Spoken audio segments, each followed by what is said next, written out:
If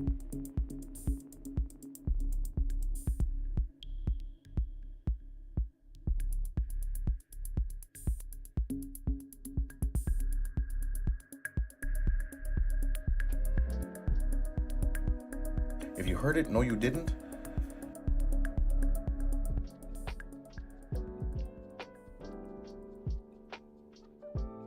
Wake up, gamers. Good morning, everyone. It's a Monday, and I'm sleepy. Hi, Sleepy. It's me, Maxie. Hello, hello. Welcome back. Welcome. The time is 11 a.m. in California. It hasn't been sunny. It's actually been kind of overcast lately. And I'm sleepy. Siska says I'm definitely not sleepy. I've had 4 monsters. Damn, you're hunting without me? Damn. Anyways, hello everyone. How's everyone doing today? It's a me, Maxie. Pronouns they them. You know how it goes. Today. Oh, hi Victor. Welcome back. No worries. Have a lovely time, Victor. Love you. Beep boop. That's my secret cap. I'm always sleepy. Y'all, I'm sleepy. But we gotta get work done today. Yo, foggy evening. Gotta love that. Gotta love a foggy evening. So, here's the dealio, okay? I am working on my role-playing Monster Hunter-inspired game, Monster Blade. The schedule for this week is really simple and straightforward, actually. Let me just really quickly grab the... Thank you for removing the... It's morphing time? Oh, sorry, I forgot to put it back up. Thank you, Kitty. I nearly forgot about it. Thank you, Kitty. This week's schedule, by the way. RPG. We're signing on Monday and Wednesday. Basically writing the rules, let's be entirely honest. On Tuesday, we are gonna start making art for realsies. We're gonna make the art for the weapons. I'm gonna do some research, find some ancient people's arts as inspiration, and then we're gonna just start going. We just gotta start going. Then on Thursday, I'm drawing your OCs. And Friday, we're doing Final Fantasy, Pokemon. Yeah, monster cave paintings. There you go. That's kind of the idea. Yeah, so today RPG, tomorrow RPG, the day after that RPG. Hi, Joestar. Welcome back. How you doing? Then OCs, and then we wrap up with Pokemans, by the way. Also, yes, I had way too much fun making these thumbnails, by the way. I drew them all in one sitting, and I was like, let's just do memes this week. Excuse me, I am sleepy. I'm shweepy. I'm still shweepy. Let me tell you, I had a busy weekend. Kitty and I did some work. We're working on our next role-playing game. Holy crap, we're always so busy. We did some more work on our upcoming Pokemon-inspired role-playing game, the name of which I will not tell you. I will not tell you by mistake its name. I'm going to be very good at not tell you. And then I had a big family thing. It was my dad's birthday. We wanted to get Korean chicken. It was delicious. It was very good. Then it was funny because we all ate too much. Oh my god, let's go. Getting infected by the yawn from across the globe, says Crow. Hell yeah. So it was really funny because we were all full, right? We ate a bunch of lovely Korean chicken. And then I'm not familiar with this part of the area where my parents live. Don't mind me not doxing myself. And my mom was like, let's just go to Trader Joe's and just walk around. And I'm like, there's a Trader Joe's nearby? Trader Joe's, by the way, it's a shop. It's a place where you go buy groceries, a grocery store. I believe that's what they call them, Max. So it was really cute. Because Trader Joe's, lovely place. It's very lovely. But this one Trader Joe's, it had tiny little shopping carts so your children could actually have their little shopping cart. So my little 4-year-old, 5-year-old nephew had his little shopping cart, and my sister, his mom, let him pick his groceries. It was really funny. He got some potato chips that were Halloween themed, so there were like little ghosties and bats. He got, I think he might have gotten like an avocado. I don't know. An avocado. Thanks. It was a very, very good time. I've been to a Trader Joe's before, says Joestar. Trader Joestar. Taking after Uncle Plagues. It's very true. Plagues is a very good influence, by which I mean a bad influence, but it's the best bad influence, really. Also, yes, Ronnie's here too. I love Ronnie. You meant you have never been to a Trader Joe's. Nice save, Joestar. Trader Joestar. So, what's happening today? Today we're gonna be getting back to the world of working and writing this project. But first, I have a couple questions that I need to ask chat, by the way. So I am writing the part of the book. Don't mind me suppressing yawns, by the way. I am in the part of the book where we do character creation and world creation, really. And each of these has 4 options. I need help with one question because for 2 questions I have all options but 1. So chat, before we start working proper, I guess I'll start a timer already. So chat, I'm gonna ask you a question and I want you guys to give me ideas, okay? So, world truths, okay? How did humans come to make monster hunting weapons? How did they come to do it, okay? The 3 options that are already on the table are found technology. After the great cataclysm that killed nearly everything on the planet, humans found a strange place filled with all the molds and the blueprints for the monster hunting weapons. And the people who found them share them with the world. So it's found technology. That's answer 1. Answer 2 is that the weapons are part of a renaissance. Hunters, all hunter weapons were designed by the masters, a group of genius crafters who invented them. So either A, the weapons were found somewhere. People literally started making them recently. I like that as a special kind of iron. That's a nice Iron Storm reference. Option number 3, it's a tradition. So the molds used to make the hunter weapons have been passed down from generation to generation. So here's the 3 paradigms, okay? Weapons were found. We recently started making them. Or it's a technique that's been passed down generation to generation. Is there a 4th paradigm that I've missed here? Because we need 1 more option. And I don't know what.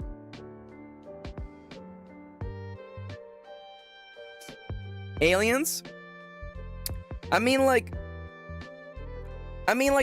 of like leaning into it a little bit with found technology. Let me read you the full block, okay? A few hundred years ago, a human tribe found a strange place filled with strange weapons. This tribe learned how to replicate them and share them with everyone they could. There are rumors that this tribe is still out there somewhere, exploring the maze-like depths of that strange place made of mirrors. And again, all of these basically give you like story hooks to make your world more interesting. So I feel like found technology, you can already read this as aliens. You can read it as like it was a human facility from the past. Yeah, I think the found technology modified, yeah. Joester says, option 4, Magic Jesus power went pew pew and now we got monster weapons. I mean like, listen. Magic Jesus went pew pew. Magic Jesus is a light bow gun user? I don't know if you've ever played Horizon Zero Dawn. I've played Horizon Zero Dawn. It's actually on the list of games that inspired this one, actually. Found technology but modified. I'm still in a Jackbox form of mine. So first thing that came to mind is furries trying to replicate claws of other monsters' body parts. That's so funny. 3 is pretty realistic. Thank you. Or the best, rather. That's fun. I mean, like, I want players to have options, right? So part of me is like, so it's either we found them, people are making them. I like this one. I like the idea that like humans just now are making it, and there's like a, you know, a group of genius master crafters, you know, living at the base of an active volcano, and they've used the heat of their home to experiment with ores and monster bones to create a new alloy, which is kind of like the new iron that Dallas was mentioning earlier. So like, this is why I got stumped, right? Because I'm like, okay, so we found them, they have been passed down generation to generation, or we just started making them. Is there another paradigm? Is there another twist? Tame monsters have been domesticated to create the process? Maybe. I mean, that's definitely a take I haven't done.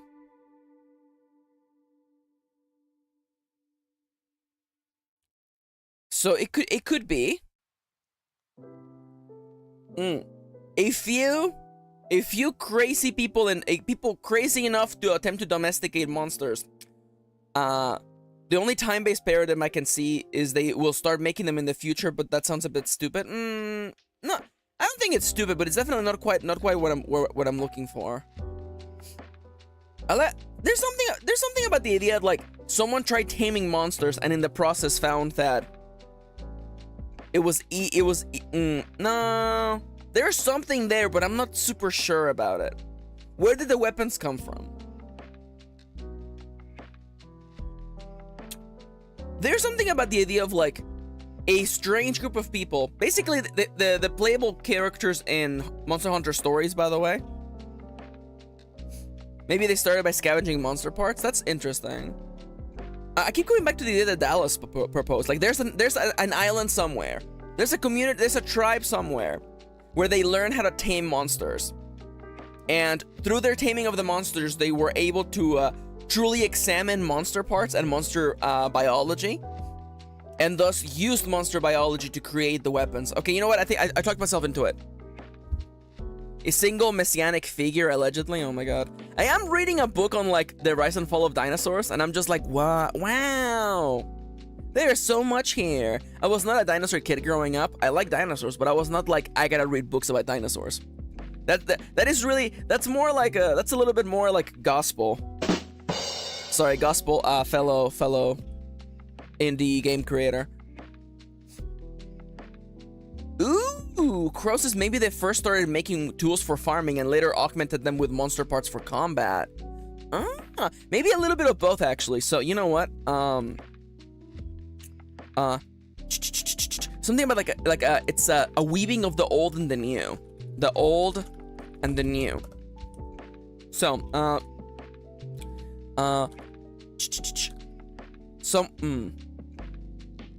over time, I feel like, I mean, like, we could legitimately just go with like just like simple human ingenuity of, like, just over time. Although I really do like Crow's idea of, like, first there were tools for farming. Oh, what is it called? What's the name of that Magic the Gathering called? Like, a card is like blank to swords. Swords to blank MTG card. We flip the name around. Swords to plowshares. Yeah, plowshares to swords. There you go. Yo, Dallas got me. Yeah. There used to be old regular weapons that wasn't effective, so scientists would experiment on a few dead monsters, and then eventually... I see that, Joestar. It's a biblical reference. Interesting. I like plowshares into swords. I feel like that's just a funny way of twisting it. Plowshares into swords. They create the weapons they have now. Yeah, I like that. I like that. Let me phrase it now. So, it took multiple at first humans used what would eventually become hunter weapons began first as simple tools, farming, simple tools, hammers, scythes, hammers for making buildings, buildings, hammers for making buildings, what is just literally just called a sai, hoes for farming, scythes for no. What would you use for harvesting? I guess, you know what? Hooks for fishing. These ancient tools were made out of monster materials. Sickle, thank you. It was sickle. It is absolutely sickle. Host for tilling the earth. Or, excuse me, tilling the earth. Sickles for harvesting their crops. Hooks for fishing. These ancient tools. Host for Friday night. Froggy lol. How dare you? How dare you, Ronnie? How dare you? How dare you? Of course, a Russian person knows what a hammer and sickle is, Limao. Thank you, thank you, thank you for making the joke, Crow. Crow. I really appreciate that. Hooks for fishing.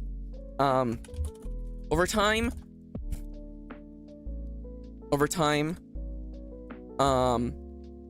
humans became more and more adept at combining monster parts. Oh, hi, Raquel. Welcome back. Welcome.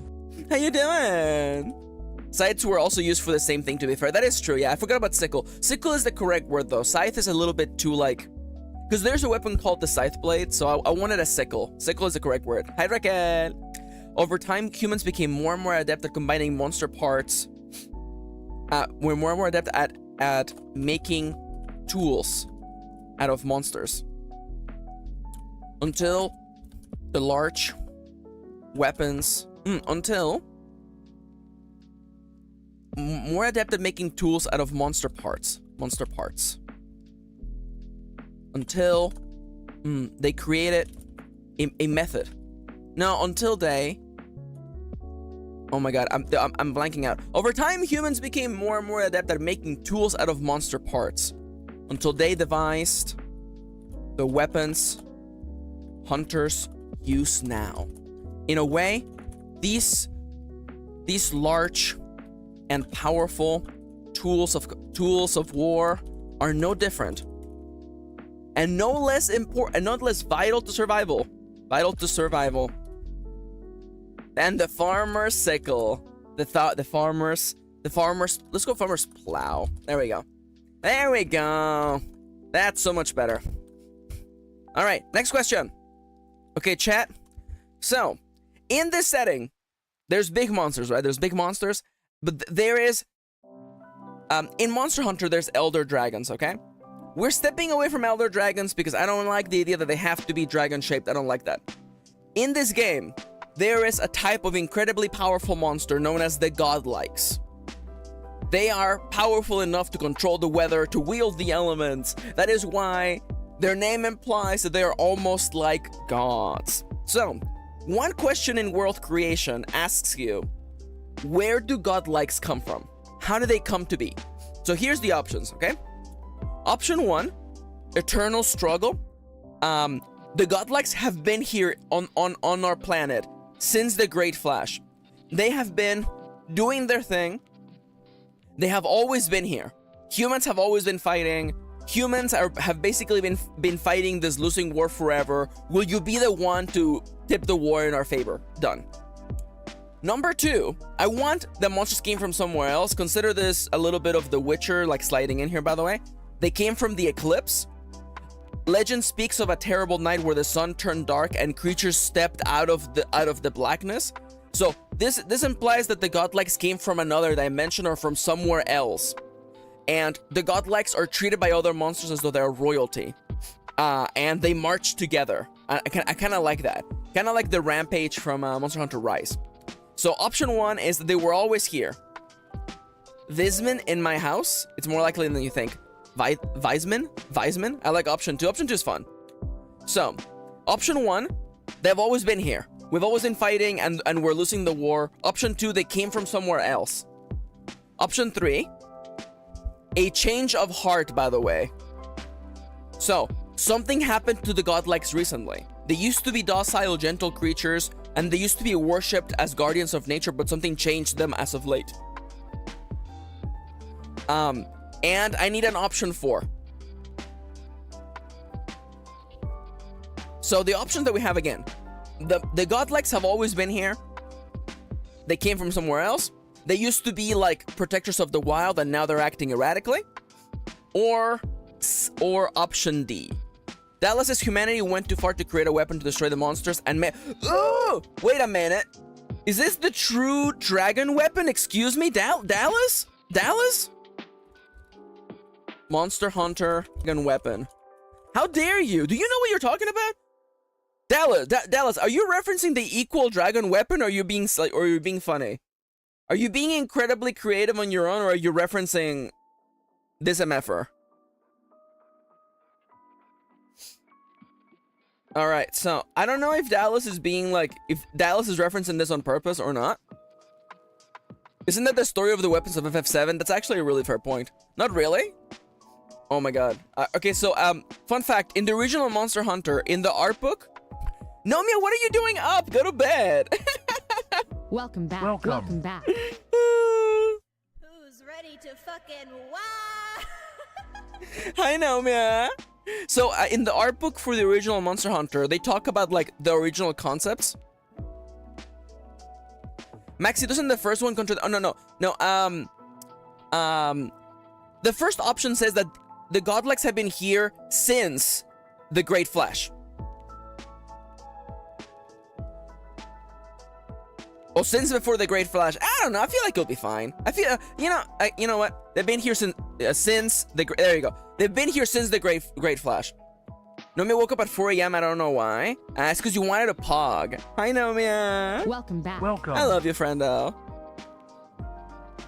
So in the art book, they talk about the equal dragon weapon, where humanity tried to make a weapon to fight the monsters.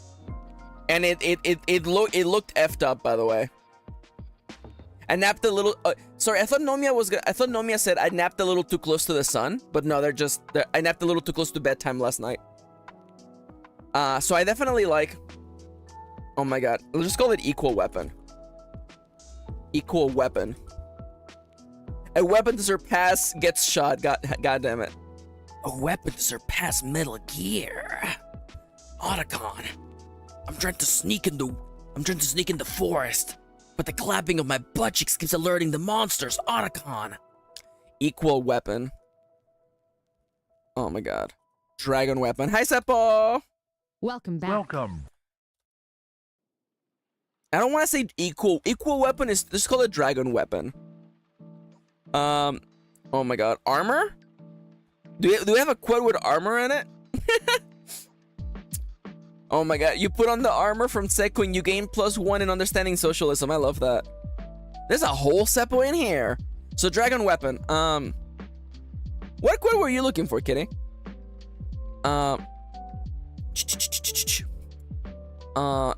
Very simple. Okay, here's the dealio. The ancient humans hardly right after the Great Flash and the appearance of the first monsters, humanity tried to fend off against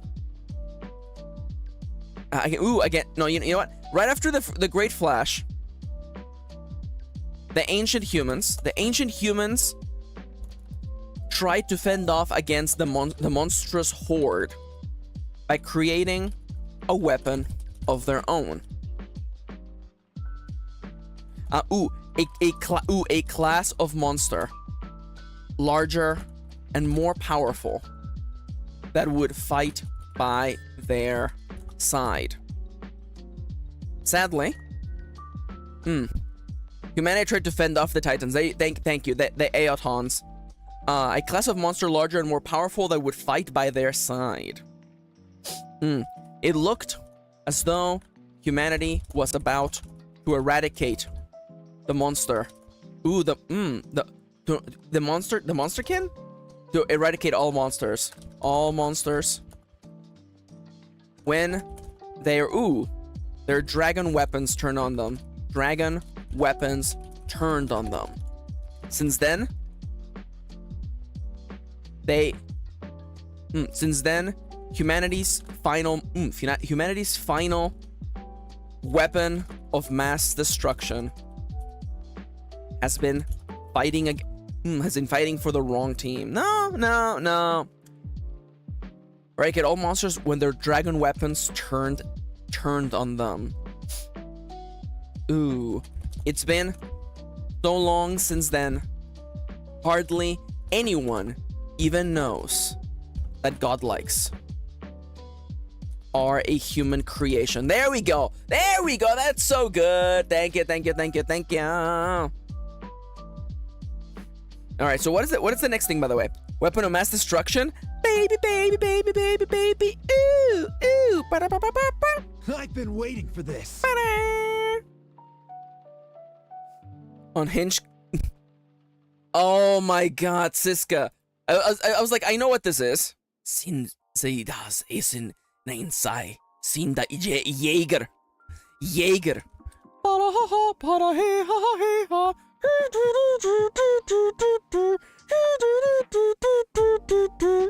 Alright.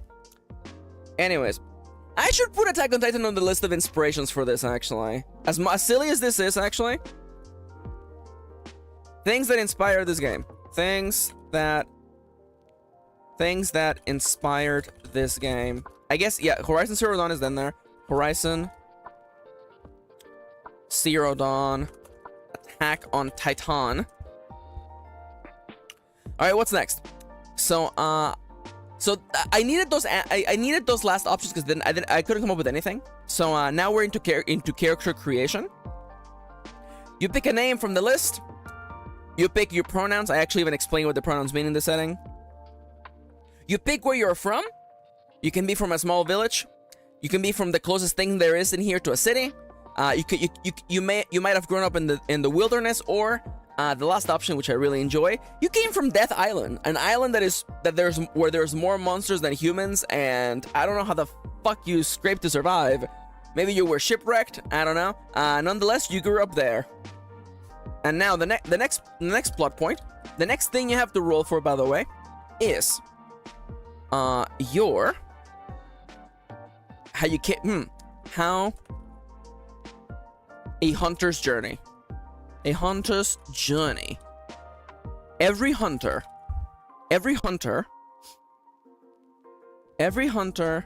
has a carving knife. No. When a hunter comes of age or has exceeded their master's, or has completed, when a hunter comes of age or when their master has nothing left to teach them, they are given a carving knife. Sharp enough to cut free a monster's fangs and scales.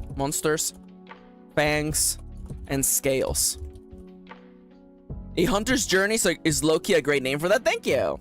To cut free a monster's fangs and scales. You have one of these. Without this knife, you're no hunter. Without this, you are no hunter. But you do have one. How did you come? How did it end up in your possession? How did it end up in your possession? And now here we have the options. First off, there's a D4, of course. Dude, okay, I'm not putting anybody on blast, by the way. We're doing a very casual working day today, by the way. I'm not putting up the writing reminder. So I was reading the Iron Sworn, this Reddit, and there was someone who was like, I don't like rolling D6s because they feel like they're unfair, that you can cheat with them. Oh my god, Crow. I love Corridors of Time. It's one of my favorite. But someone was like, I don't like to roll D4s because it's easy to cheat. And then there were many people who were like, I mean, like, odds-wise, it's fair. It's just the idea that someone was like, I'm afraid that I will cheat if I roll this type of dice. And meanwhile, I'm like, yeah, roll a D4 because it's easy. I don't know. A part of, you know, you can't please everybody. But the idea that someone would be like, I don't want to roll d6s because I feel like you can cheat them. And I'm like, buddy, you're playing a solo game. Like, who are you cheating? Yourself? Out of what? I don't know. There are dice that are easier to cheat with. Some people allege that it's easier to cheat with that d6, but if that's the case, then why aren't casinos going out of business? You know?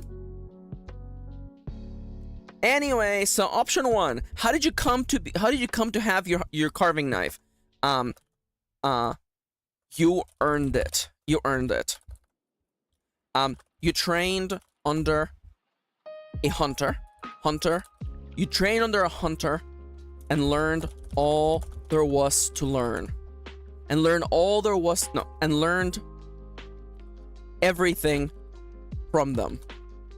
They might have been a parent or sibling or a traveling hunter who took you under their wing.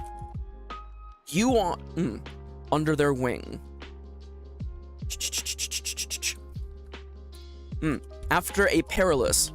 Casinos legit have special dice that are more fair than regular dice. Yeah, that's also fair. True, too. I guess the thing that gets me, especially for people who like love role-playing games, is that like a lot of people get really stuck on like, is this die fair?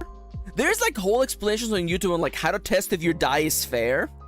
Like, oh, this die is less likely to roll like 20s on a d20. And a part of me is almost like first and foremost, no dice is perfectly random. I think we can all just admit that, by the way. No die is perfectly random. So I feel like opening the Pandora's box of like, let's test all of my dice to see which one is the fairest. That to me feels like you're opening Pandora's box. Because like no die is 100% random and fair. We can all agree on that. By the way, I'm gonna get up and stretch. You should do the same thing too, by the way. So like, I don't want to open that Pandora's box. I'm just gonna say, you know what? I'm rolling this d20 and whatever I get is what I get, you know? And like, what gets me too is that like, as much as people, yeah, Nomia says salt testing. You basically have salt water and then you put the die in there and it can sometimes show if the die has a particular affinity for rolling a particular side. But honestly, I don't like opening Pandora's box like that. I'm gonna roll this d20. I'm gonna like shake it in my hands and I'm gonna roll it down the table and where it ends up, it's where it ends up. Where it ends up. You know? That's the way that I like to do things. I'm a programmer and I crave the randomness your dice have. One of the moments in gaming for me was sitting in an abandoned bar in Space Station 14 and playing MIDI chords of time on the piano in the dark. Dude, I love that. I love that. Oh, that's so love. I love that. All right. I have finished stretching, by the way.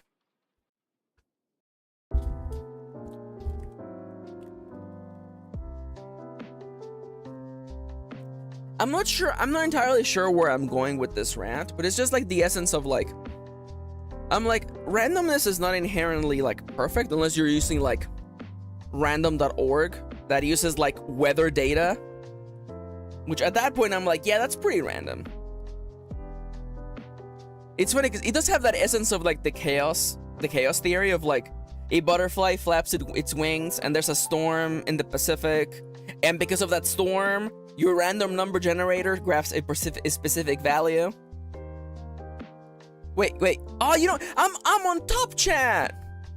Why am I on top chat? Hi, Calum. I had an idea Calum left a bunch of flowers because Calum got hidden from top chat. Hi, Calum. Welcome back. Welcome. How you doing? True randomness does not exist. It doesn't. That's why I feel like some people just got, I don't know. Because to me, here's the dealio, okay? When I play role-playing games, I just welcome the randomness as it is. I don't see it as like, oh, the dice screwed me over. I'm like, no, that's the number you get is the number you're gonna get, you know? But please do not let this conversation dip into determinism, please. I definitely don't want that to happen. I love that, Calum. I love this. The Calum says, doing well. I need the creative vibes today, and this place is my coffee shop. I love that.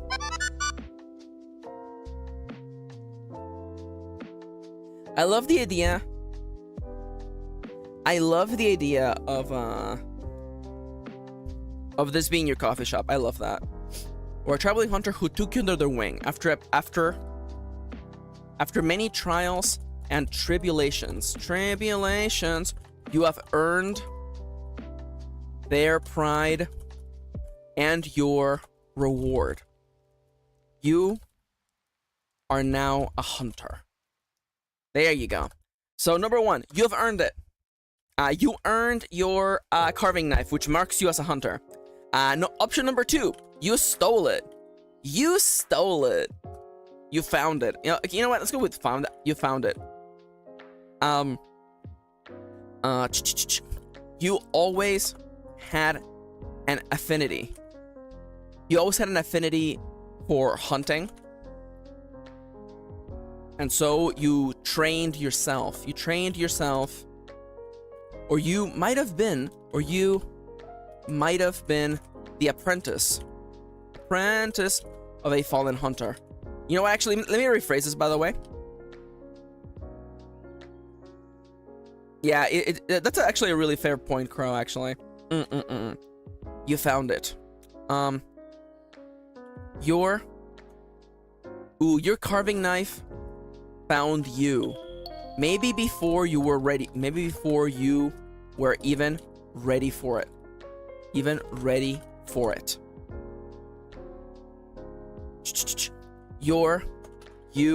might have had to take it from the hands of your fallen mentor. Taken from you. From your fallen mentor. You might have had to take it from the hands of your fallen mentor. You might have found it in the wilderness. You might have purchased it from a shopkeeper. Either way, you hold with you. You are now a hunter. Better act like one. I kind of like that. So you earned the knife, you found it. Passed down. No, not the fallen mentor. Hi, DB. Welcome. That's right. Killing Obi-Wan again and again. There are times when, like, I watch shows and I'm like, that character looks like a mentor character. I bet he dies. I remember watching Big Hero 6 and I'm like, the brother is way too good for this world. I bet he dies. Hi, Kitty. The last one is it was passed down. Doing coding things, so I haven't been active. No worries, DB. You're good. It was passed down to you. Me when I start playing Final Fantasy 16, LOL. Oh my god.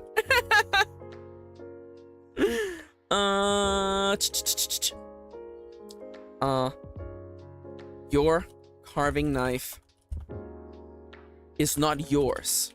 It is your parents, and your grandparents. It is your family's blade. Grandparents. Dude, that is what I meant. Yeah, grandparents possessive, man.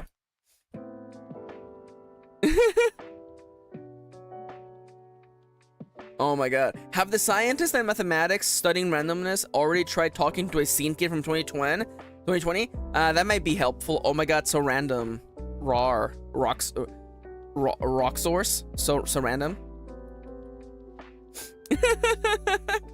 That's when you do what I do. Boom, mentor is the love interest. Yo! Crow says, ooh, the topic of randomness got me interested in how some computers try to get randomness and learned that some early designs use nuclear decay as a source of randomness. That's interesting! I love that. There's, of course, always time-based randomness, of course, which is very simple, but it's also easily manipulatable as well. For reference, consider looking up RNG manipulation in Super Nintendo games. For instance, Chrono Trigger and the Final Fantasies of the Super Nintendo era. Since the randomness begins ticking as soon as you boot up the game, there's RNG manipulation, random number generation manipulation, in which you can wait a number of frames before pressing start, and you will have a specific seed every single time. Again, easily manipulatable. It is your family's blade. You come from a long line of hunters. Yeah, early Pokemon has this too, yeah. Yeah. Definitely dangerous to have nuclear stuff be like part of your computer for sure. You come from a long line of hunters, and you cannot let them down. Your training was only the beginning. It is time for you to carry on your shoulders the burden of legacy, of their legacy. There you go. You earned it, it was passed down to you. And the last one is you made it yourself. Okay, you made it. You made it yourself. Carving knives come from somewhere. What is a legacy? How dare you, Kitty? How dare you, Kitty? Referencing songs from the second act of Hamilton, which I don't know as well as the first act. How dare you? How dare you? You made it yourself. You made it yourself. Oh, that's true, that's true. Cross talking about how even recent games like Hollow Knight have RNG you can manipulate. It's true, it's true. I was mostly thinking of, oh my god, do it yourself or die, buddy. It's pretty much that, yeah. But like, yeah, like, you know, computers have to simulate randomness somehow. To me, it's just funny that, like, for the Super Nintendo, it's like, it's just so easy, you know? The number starts ticking as soon as you press the start button. So like, oh yeah, alright. Wait X number of seconds / frames and you get the same result every time. You made it yourself. You may be self-taught, or maybe your culture calls for a hunter to make their own carving blade. Carving knife. Carving knife? Carving knife. Either way, you have a more intimate relationship. Intimate relationship with this tool than most. Because you made it with your own hands, your own blood and sweat. Oh, that's so funny. Because you made it with your own hands, your own blood and sweat. You could not let this weapon. You could not let this weapon let you down. Damn, am I fucking my knife?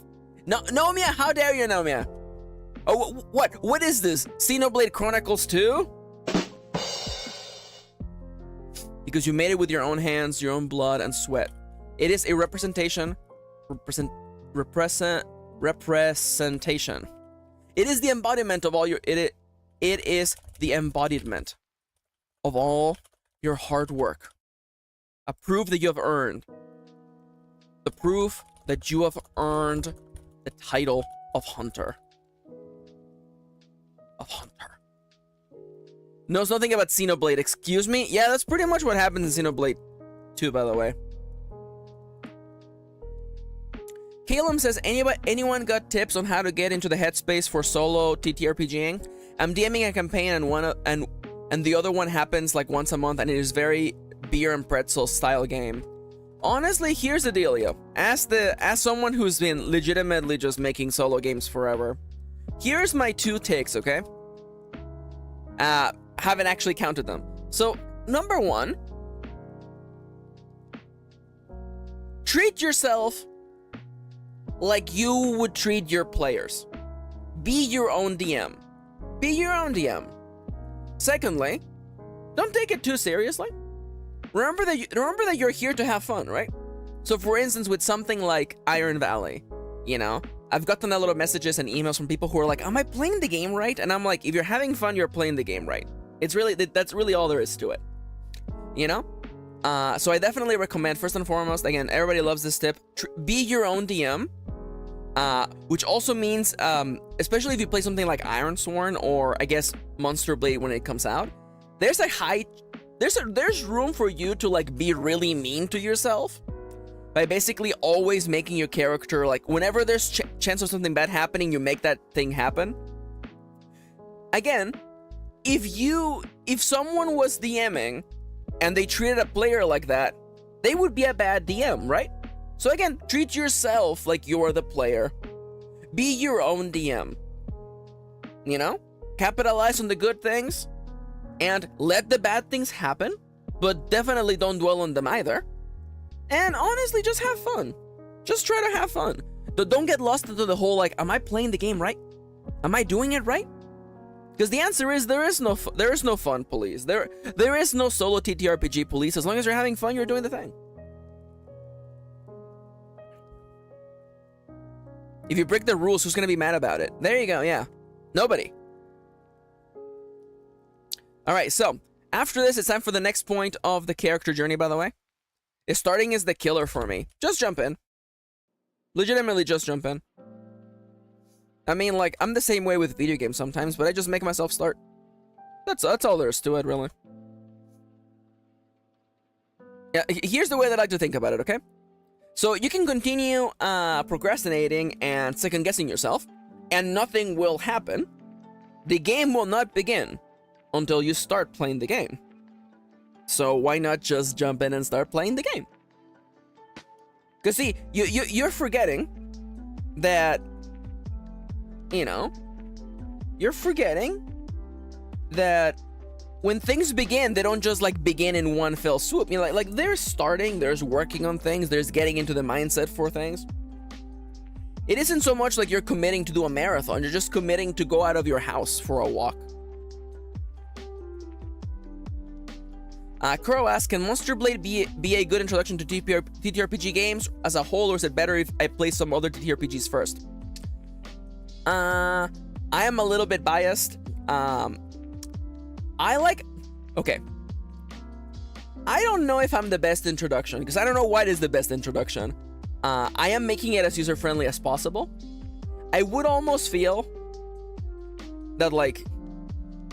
So there's a whole section in this book of, like, if you've played other games, just get that knowledge out of your head and don't let it actually distract you. Yeah, Kitty just linked Ironsworn. Ironsworn is a free tabletop role-playing game by Sean Tompkin.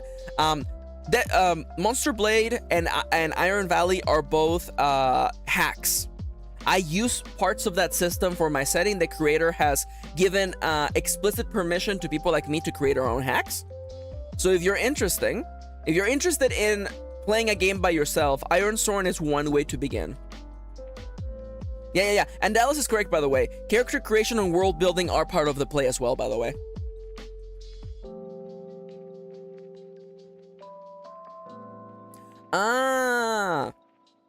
So yeah, Crow's asking if there's something you won't be able to enjoy if you don't know the experience in advance. I am purposefully making the game beginner friendly, so you don't have to worry about that. Caleb says, I guess the main issue is that I want things to be perfect. Well, perfection doesn't exist. That's your problem right there. Just jump in and let it again, like Caleb, maybe Raquel says, I never knew you could play RPG solo before Maxi started streaming. Yeah, it's been going on for a while, but games like Ironsworn definitely have created a new renaissance of people creating games made so people can play them by themselves. Of course, you can play this game cooperatively, and you can play this with a GM, but the default mode of play is solo, so you can play it by yourself. So I do want to say, Caleb was talking about, like, the main issue is you want things to be perfect. And the reality is that, like, you have to give yourself permission to just have fun. Again, put yourself in the mind of the game master. If one of your players felt like they couldn't get into playing because they wanted their character to be perfect, what would you tell them? You would tell them, jump in, Don't get lost on that. Enjoy the process. And stuff like that. Yeah, and also, as Kitty said, yeah, COVID inspired a lot of people to, ironically, to play solo games because of COVID. Yeah, no. Again, it's not entirely new because Iron Sword is actually inspired by other systems that have been here for a while, but it brought them together in a way that people really enjoyed.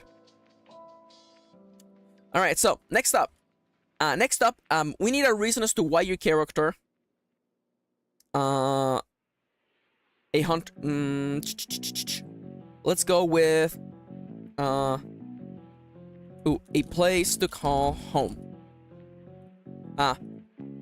You have recently heard of a town far away that is in need of a hunter. The journey will not be easy or quick, and yet you have decided to pack your bags and leave for this little town in the wilderness. Why? Wilderness. Why would you do this? Why have you decided to do this?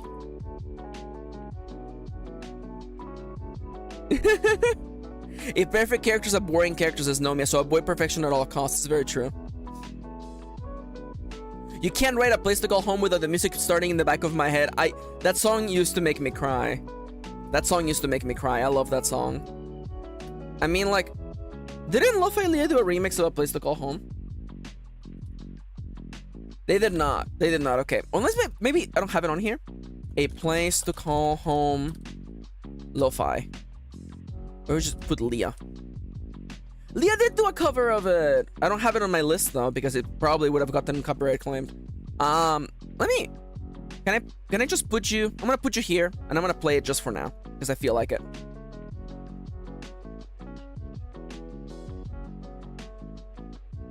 There we go. Smack. Oh fuck! I can't believe you've done this. Okay, so A Place to Call Home. Option 1. It's a D4, by the way. You have nothing left.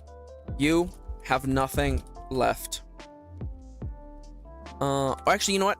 This is you're looking for a new start.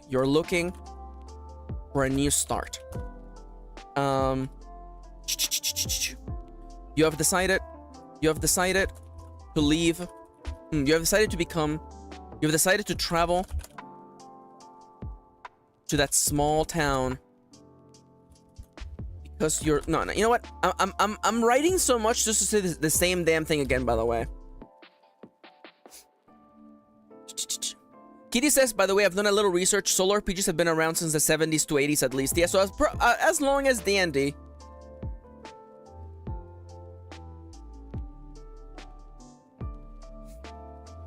I see what you mean. Calum says, well, in the perfect sense, I know the rules. I have the tables that I won't start and lose steam right away or do one session and then never pick it up. Oh, really? The first red box for D&D had a solo module. That's interesting. Yeah, so the one thing, if it helps, I think, making it a routine can help. Just be like, you know, like if I have X amount of time every single day or every couple of days, then make it a thing you do, you know?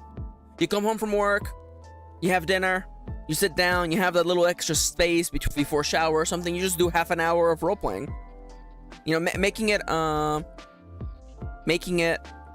routine can help. And also, like, you know, I do want to say, okay, stop the music, please. All right, so I'm gonna be real with you, okay? You're allowed to start campaigns and drop them, and you're allowed to jump between campaigns, by the way. Like, again, remember that, like, you know, if you're playing a game entirely for yourself, you don't have to think about all the other players in the campaign. You don't have to. As a DM, you're trying to basically juggle everybody's needs at once. And like legitimately, like, you can just pick up and drop, you know, like, you don't, you know, like, if all this pressure is not making it fun for you, one way to bypass this problem is just to not give yourself all this pressure. At least that's what I think. Anyways, Crow says, can I suggest ideas or do you want to write this part yourself? I have ideas already, but if you haven't, I mean, toss it my way. Maybe I'll take it. Yeah, and Kitty says, by the way, what Max and I did was schedule our RPG sessions at the end of the last one. It would help me psych myself up. It's true. Yeah, we used to do that. Every time we did a role-playing session, we would schedule the next one right away. Like the final element of that session was to schedule the next one. That way we were always hyped up. And we also, I had a custom move for our campaign, where we would basically envision what would happen next episode. Kind of like a quick little preview at the end of like an episode of an anime. It's like, next time on blank and blank. And then we would envision what would happen and write it down, and then that way we would be hyped for the next session. You're looking for a new start. I see, Crow. Yeah, I can definitely bring some of that in, honestly. So you're looking for a new start. Maybe something happened to the place you used to call home.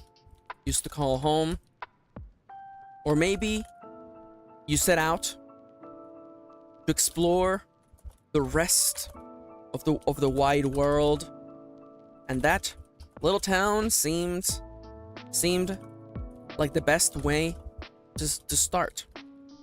Either way, you are looking for the new. For the new and the fresh. And every day is going to feel like an adventure. There you go. This is very, what's the name of main character from One Piece, by the way? Luffy? It's a very Luffy feeling, by the way. Yeah, you make a fair point. This one here I'm not super happy with, but I feel like, I think yours makes a good point, actually. So the second one, quite simply, there's someone I know. I know someone there.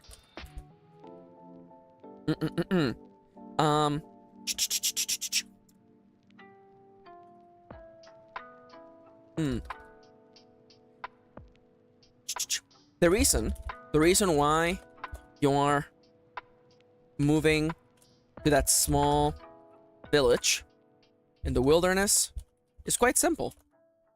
You know someone there. You know someone there. It might be family. Maybe it's a long lost friend or relative. Maybe it's someone you've only communicated with through letters. Either way, you know someone. And you know how much they need a hunter like you. There we go. Kalen says, I sort of feel like I'm living for a trip and forgetting something, or like the room is a mess. I can't leave until I pick up, but I should just start. A blank page is evil after all. It's true. Like, you have to give yourself the permission to just like jump in, you know? Like, what you're going with is really similar to like the classic writer's block of the blank page, the evil of the blank page, you know? You're looking at it and like, you know, as soon as you put pen to the paper, you know, you're gonna mess up or something. It's actually why I like writing by hand, because no matter how fancy you start at the beginning, your writing will become like chicken scratch near the end. And it's honestly kind of like liberating to be like, you know what, I'm gonna write and I'm just gonna get the thoughts out of my head. Honestly, just give yourself permission to just be bad.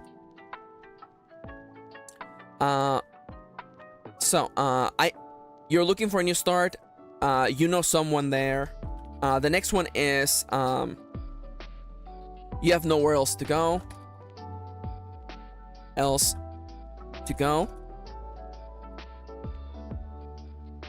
Why did you leave your home so suddenly?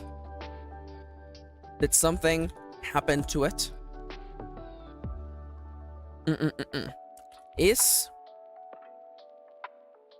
where you banished from your homeland? Or are you fleeing the local authorities? How did you end up? Did you end up? Ooh, between. How did you end up on the run? How did you end up on the run? And what if the thing you're running away from finds you in this small village? How long do you think you'll stay in this small village before your past catches up with you? There we go. And the last one is, I want to help people. You want to help. You could have you could have stayed home.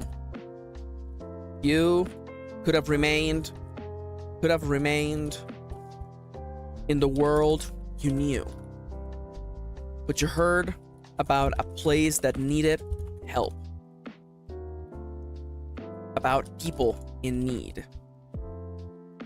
And a part of you, and a part of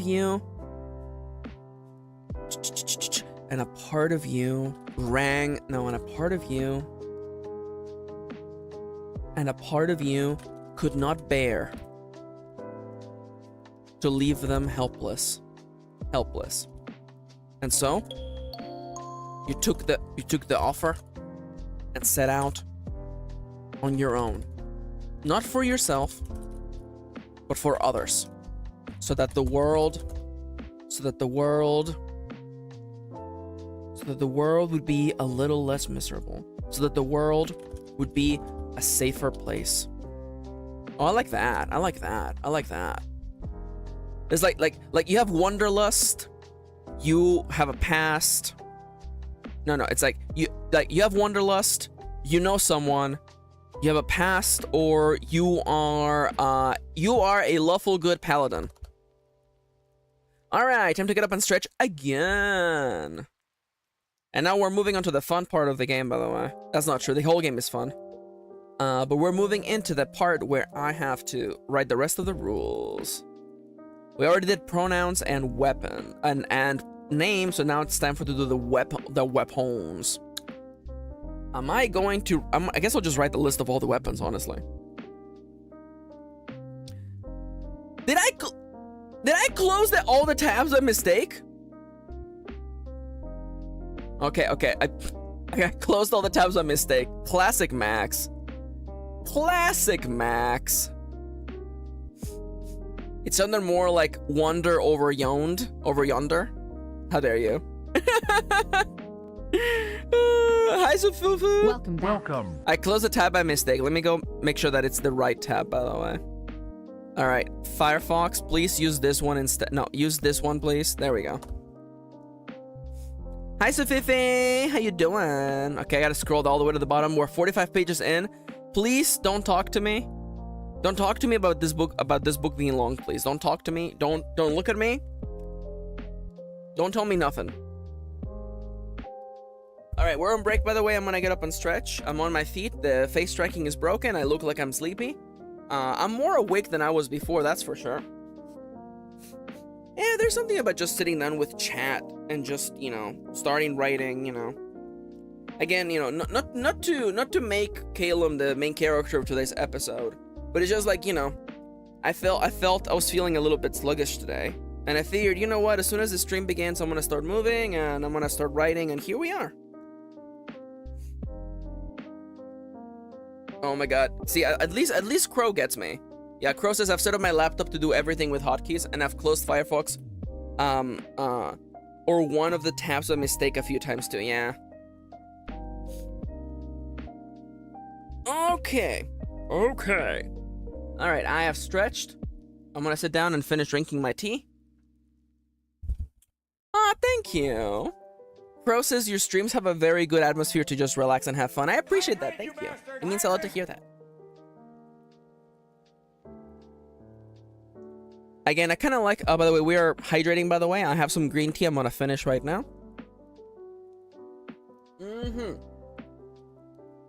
That was really just about a gulp. Let me have a second. Let me have a second gulp. A second gulp.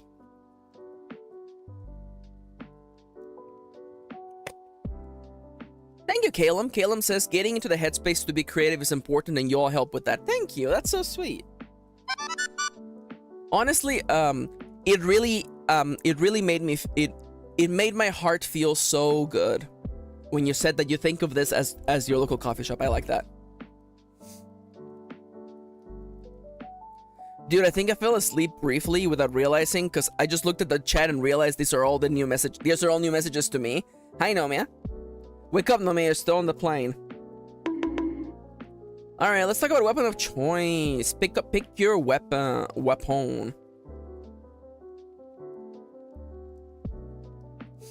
Yo, plant baby, let's go. What kind of plant is it? Spotty.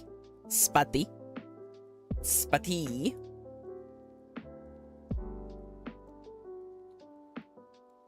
Spotty.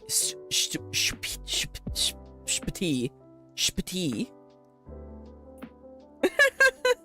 I'm like, how do you pronounce spotty? Spotty. Spotty? Anyways, alright, so I do realize... Oh my god. I don't want to be on the plane. Wake up, Nami, you're on the plane. Oh, what a lovely plant. I love them. Yeah, they're cute. It's these little dudes. It's these little dudes. Yeah, it's a lily. It's a lily. The most lesbian of all plants. Let's go. Yeah. Any lesbians in chat? Shoutouts to all the lesbians in chat, by the way. Shoutouts. I do realize, by the way. Oh, I love that. Oh, hell yeah. You got it, Siska. You're good. I am realizing a slight problem. Because, where the hell have the players been writing all this stuff when the character sheet... Shoutouts to all the pairs, honestly. Shoutouts to all the pairs. Shoutouts. I just realized...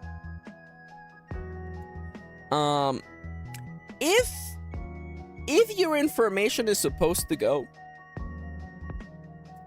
If it's... No worries, Kitty. Welcome back. Where the hell are players writing all this stuff? Because technically speaking, it should all be part of your playbook. But, I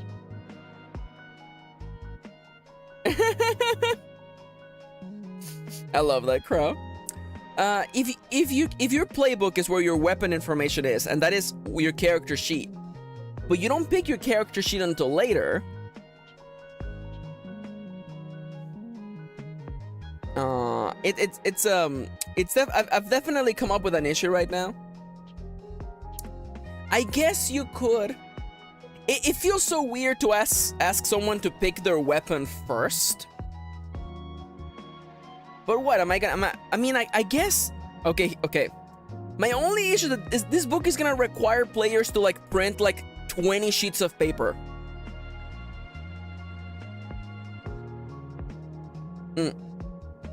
Because I feel like you could have a sheet that is just for the player information, right? You can also keep your inventory on there and stuff like that. And then have a sheet that is just for your weapon type. That would work, methinks.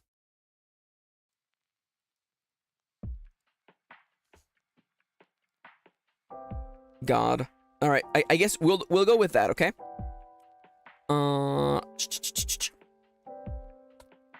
Now that you have an idea of how your version of the world functions, its past and current troubles, it is time to make your character. Just as before, you will build your character. You will need a physical or digital copy of the character sheet. This is too advanced for you, no worries. I just, it's one of those things where, like, I have to, like, envision how the game will work. You will need a physical or digital copy of the character sheet.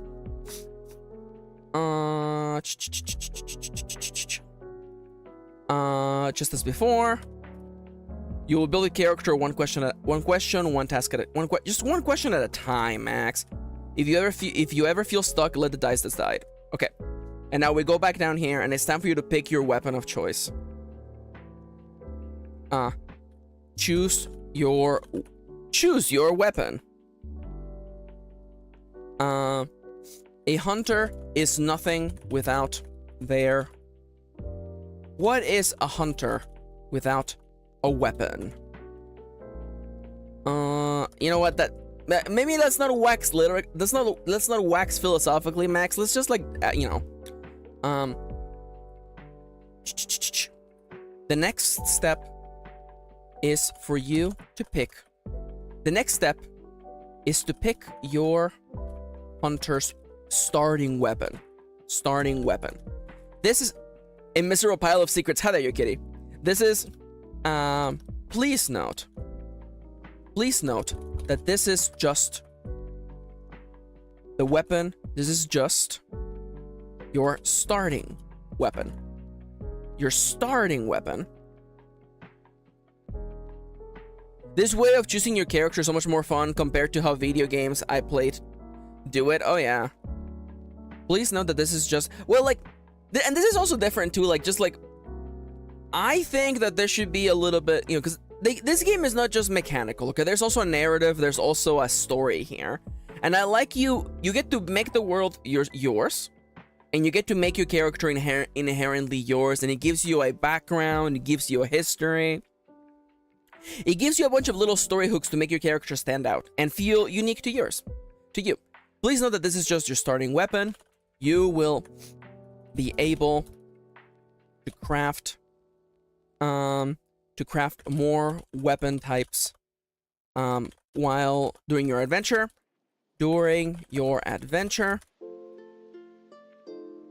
So don't feel like, don't feel like you'll be stuck with one weapon based on this one choice. No, you'll be able to craft more weapon types during your adventure. And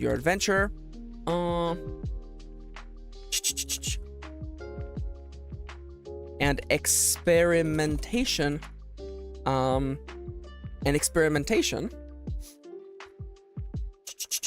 will help you find the right weapon for you.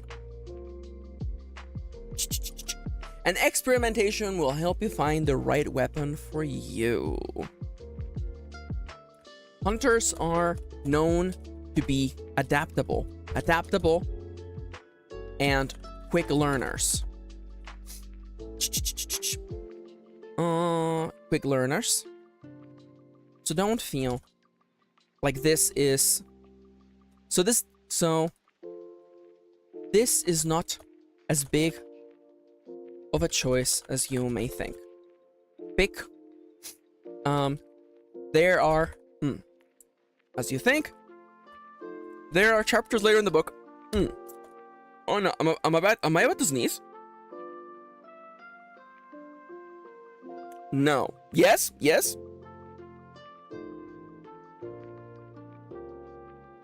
I mute the mic, and then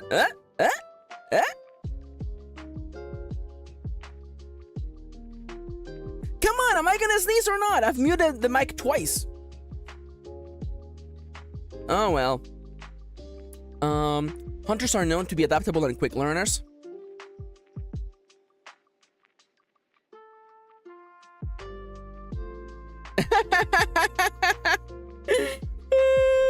Yeah.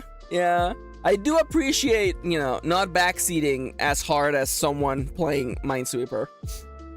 Hunters are known to be adaptable and quick learners, so this is not as big of a choice as you may think.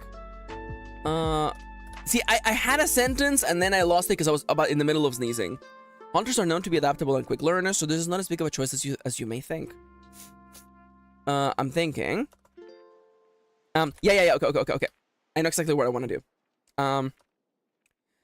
Below, you will find a brief description of all the weapons. The weapons, though, know that if you would like more information, as well as tips for each weapon's playstyle,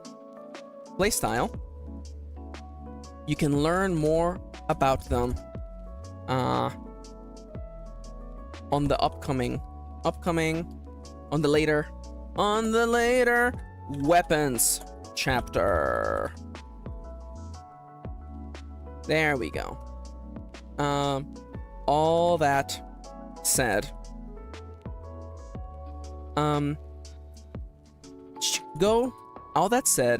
if you feel like you're not sure what to play as,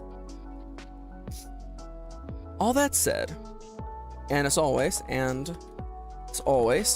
if you're having trouble choosing, consider just letting the dice decide. And as always, actually, no. Here's what I say, okay? If you're having trouble picking a weapon, consider going with the one that sounds the coolest, with the one that sounds the coolest to you, or just letting the dice decide. The dice decide. Again, you will be able to craft the other weapons later. Alright, so let's go through the weapon types. Number one. Burger King foot lettuce.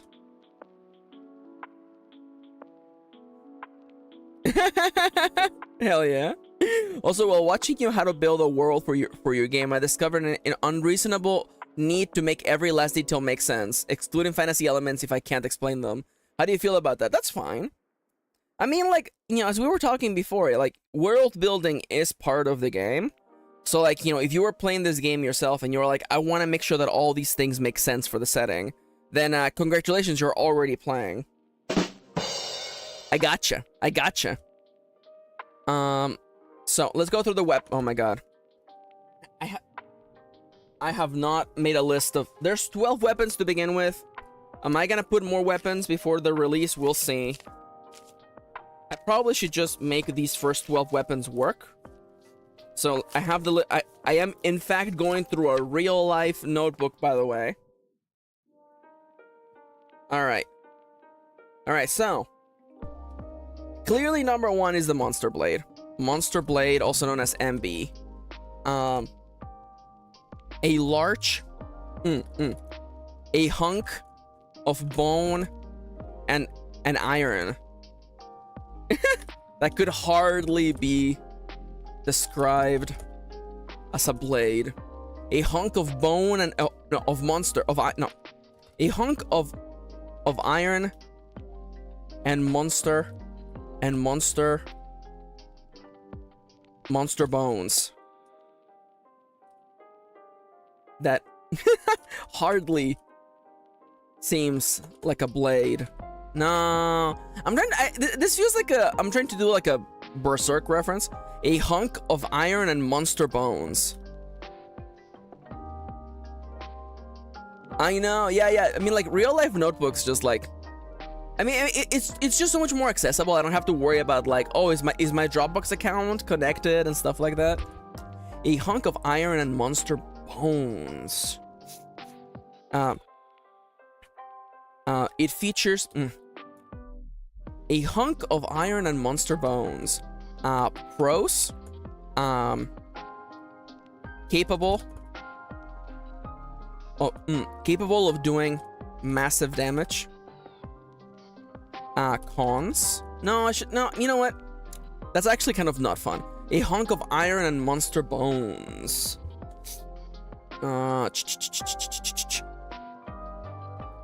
So the main ability of the Monster Blade, by the way, is that you gain a value known as charge. And charge allows you to roll bonus dice. The thing that makes the Monster Blade less effective than other weapons, or the one downside, is that it doesn't generate momentum as consistently as others.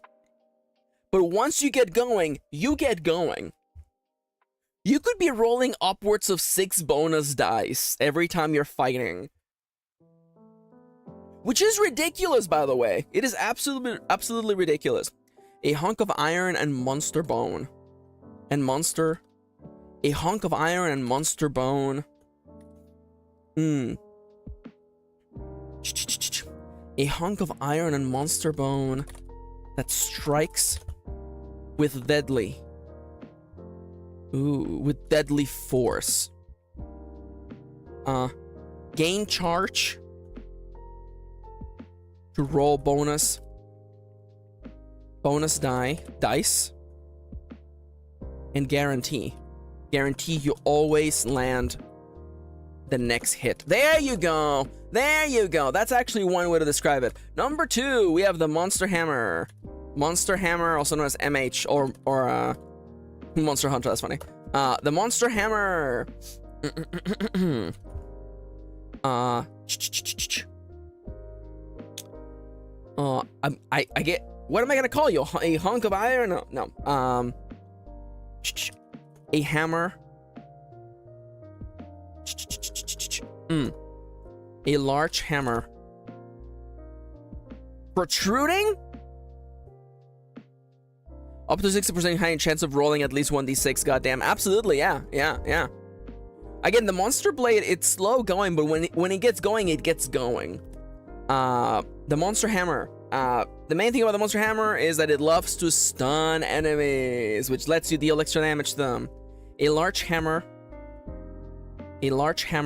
crowned with, spikes. Spikes for further. With spikes for extra damage. Now, that's dumb. A large hammer crowned with monster spikes.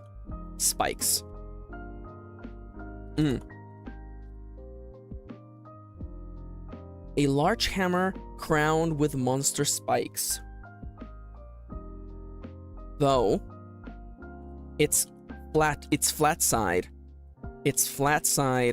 is by far the strongest. Stun monsters for guaranteed big damage. Guaranteed big hits. There we go. Stun monsters for a guaranteed big hit. Alright, weapon number 3.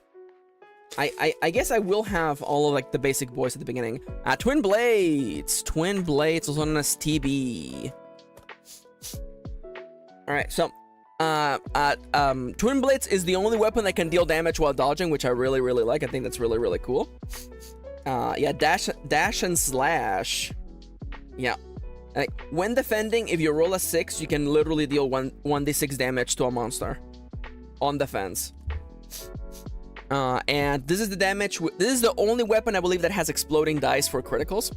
Kitty, I knew when I said TB that someone was gonna say tuberculosis. I fucking knew it.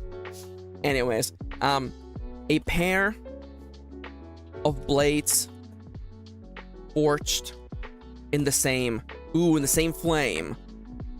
Though not all twins are identical. Twins are identical. Though not all twins are identical. Strike with a flurry of 1,000. No, strike 1,000 times.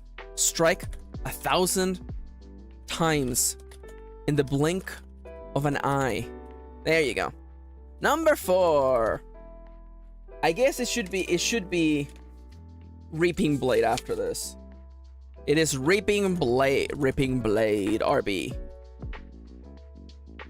A long scythe. Forged in the same flame, tickles my brain good. Hell yeah. A long scythe with a blade. A long scythe bladed on both ends. A long scythe with a two-bladed edge. No, I get you. A long scythe with a dual bladed edge.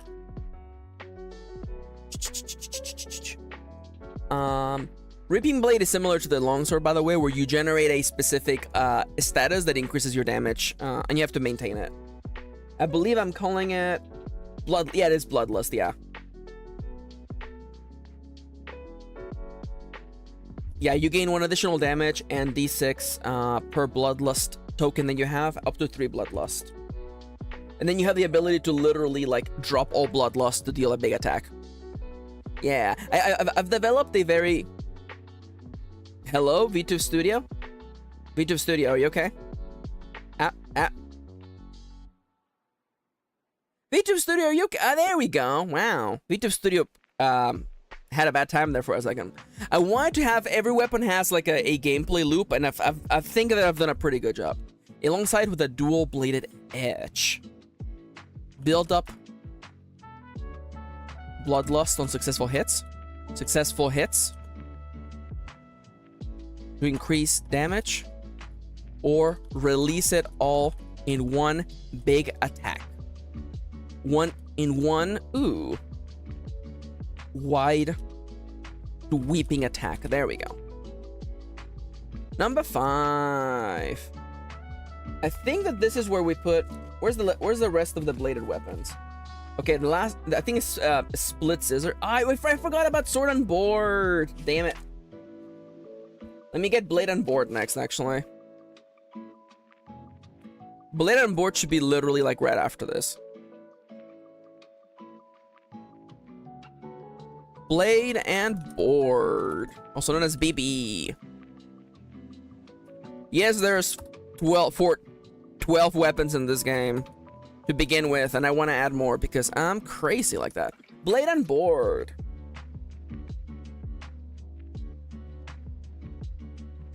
Blade and board. A handy short blade. Ooh. Short blade. A handy short blade on one hand, in one hand, and a shield in the other. Balanced in all forms. Balance in all forms. Become the jack of all traits. The jack of all traits.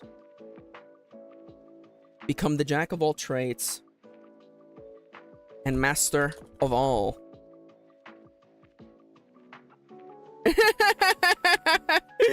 I just imagine a person dual wielding a knife and a 2x4. I kind of love that, actually. Become the jack of all traits. Become the jack of all traits.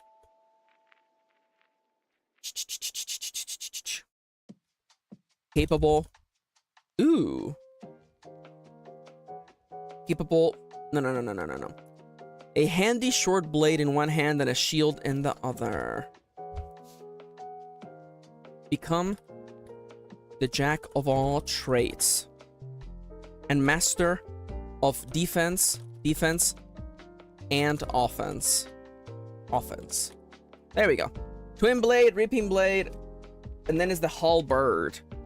Yes, it is in fact called the halberd because you get a bird. You get a free bird. You get a bird. That's right. You get a bird. It's called the halberd. Ooh, a deadly. No, an agile. An agile. Polearm. An agile polearm. And a trusty. Ooh. And a trusty. Just what do I call the bird? What am I calling these things? And I trust an agile polearm. And your an agile polearm Capable. I was gonna say a bird halberd sounds like a fun magic item, but no one in my D&D group uses heavy weapons, Lamau. Halberd. Oh, halberd. See, it's a pun because you get a bird. You have a bird that fights with you, so it's called the halberd. You see, it's a little bit of a pun there. An agile polearm that works in tandem with a hunting falcon, with a hunting bird, You and your companion will make the ultimate team. The halberd is a dream eater that oh my god, no way. Are you telling me that it is literally a character called halberd?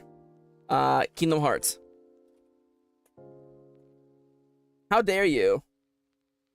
There is already something called the halberd. Well, I don't care. I'm keeping it anyway. Nobody played Kingdom Hearts 3 Dreamed Up this distance. It's fine. You and your companion will make the ultimate team. No monster will stand in your way. Pros, you get a bird. Cons, there's no cons. You have a bird. All right, what's next? So that's the last of the weirdo weapons. Well, we have the more weirdo weapons later, but I think it's now time for the range weapons. Beginning with the bow and arrow, the B&A, the ba. Bow and arrow, the ba. So the bow and arrow, it is the only weapon capable of actually changing the way a monster attacks. A powerful longbow. A powerful longbow and serrated arrows capable of penetrating monster. Ooh, monster scales. Let's go with that. Mark your target. No. Let your aim shine true and strike at the monster's weak points. There we go. No, number 8. Oh, I haven't done the split scissors. God damn it! You can be at the end with all the weirdos, okay? I haven't done the boomstick either. Oh my god, I forgot about the boomstick.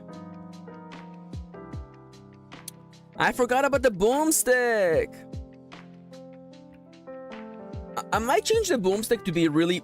It's just like a shotgun, really, but we'll get there. Let me plant things. I'm gonna get up and stretch. You know how this goes, okay?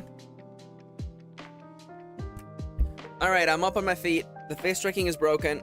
I am bracing the sun. Ooh, my shoulders pop. That's great. I'm gonna lower my arms very, very slowly. I'm gonna T-pose to assert my dominance, and now I'm gonna bend down. I'm gonna hold it for a second, and now I'm gonna bend down and touch my toes. Blech.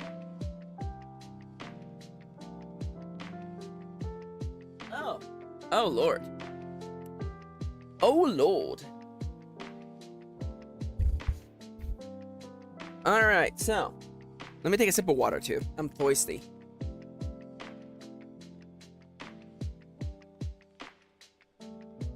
Alright, let's see.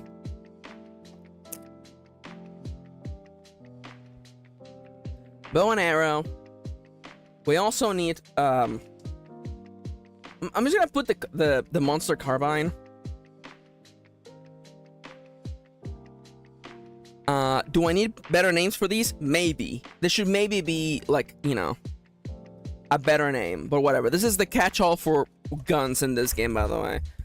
But Max, where's the light bowgun and the heavy bowgun? I don't know. Right now there's only carbine. A medium range.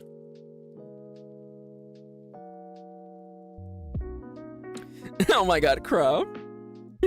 A medium range firearm. A medium ranged firearm. A medium range primitive firearm that fires shells made. That fires rounds made from monster parts.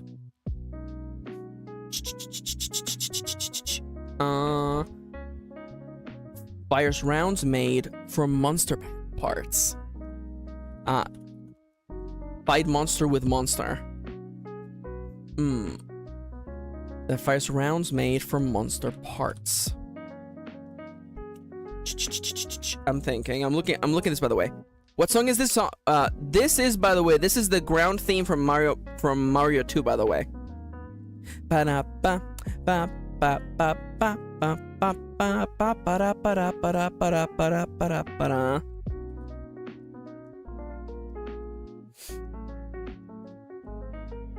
I mean, a carbine being like a medium range gun to me kind of makes sense. Also, again, you know, it's a relatively primitive firearm. And again, I didn't want to deal with muskets. The boomstick is really more like a hand cannon. So like to me that kind of makes sense. A medium range primitive firearm that fires rounds made from, that shoots rounds made from monster parts. I'm thinking. Also, Max is a gun nerd, don't worry. Yeah, I'm a bit of a gun nerd, unfortunately. Because I didn't want it to be like... Because, like, hunting rifles have, like, you know, like, they're basically long range. And I'm, like, having, like... Like, the only thing... And, again, I'm carrying this in a form of the design, okay? You're not gonna fight a monster at a range in which you can shoot sniper rounds at them from a distance, you know? You're not gonna get a 50 cal anti-material rifle.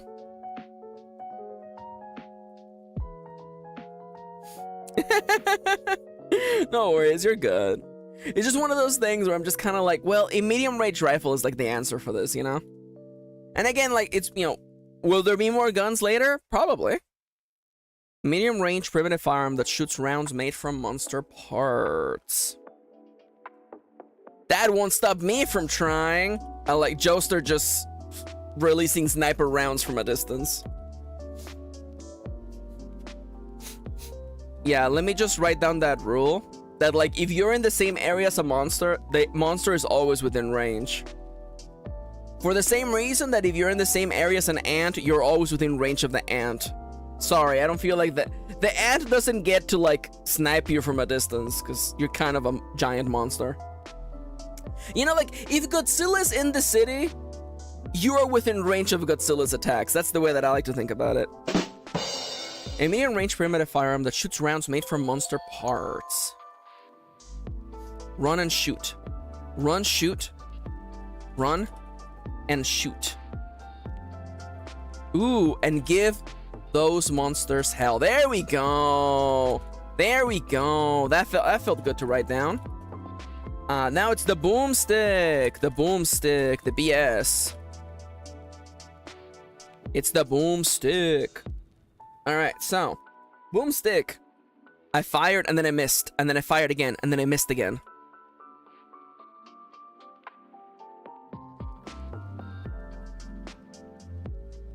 Oh my god, Crow.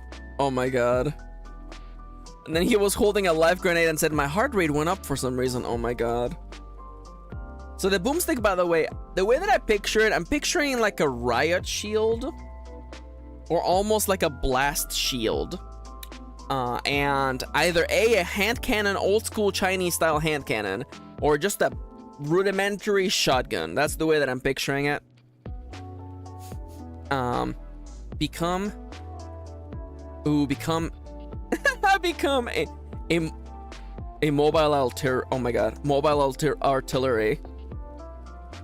Fight monsters with heavy artillery. With heavy artillery.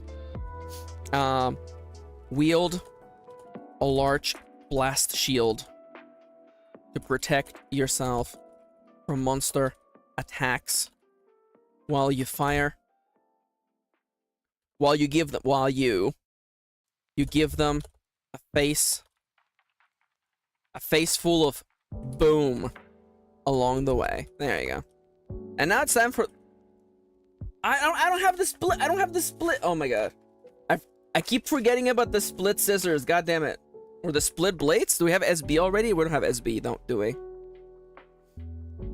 Yeah. Kid is correct. I always see it as a less tech version of that one shield guy from Rainbow Six Montaigne? Rainbow Six Montaigne. It's Montaigne, isn't it?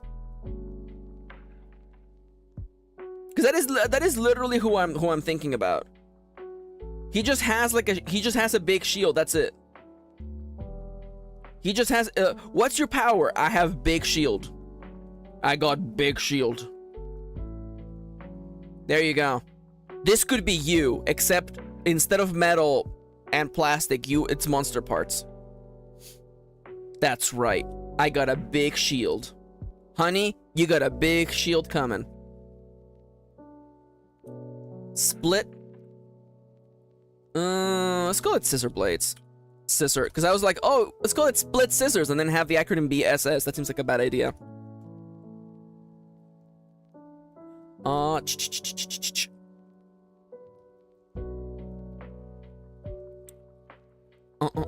The latest in Hunter development, in Hunter weapons.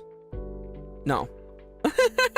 A weapon that is 3 in 1. 3 in 1.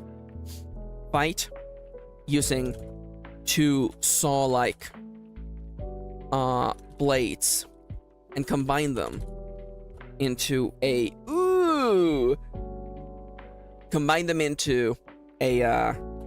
fighting scissor. Okay, I'll give it a check. I'll give it a check. Let's see.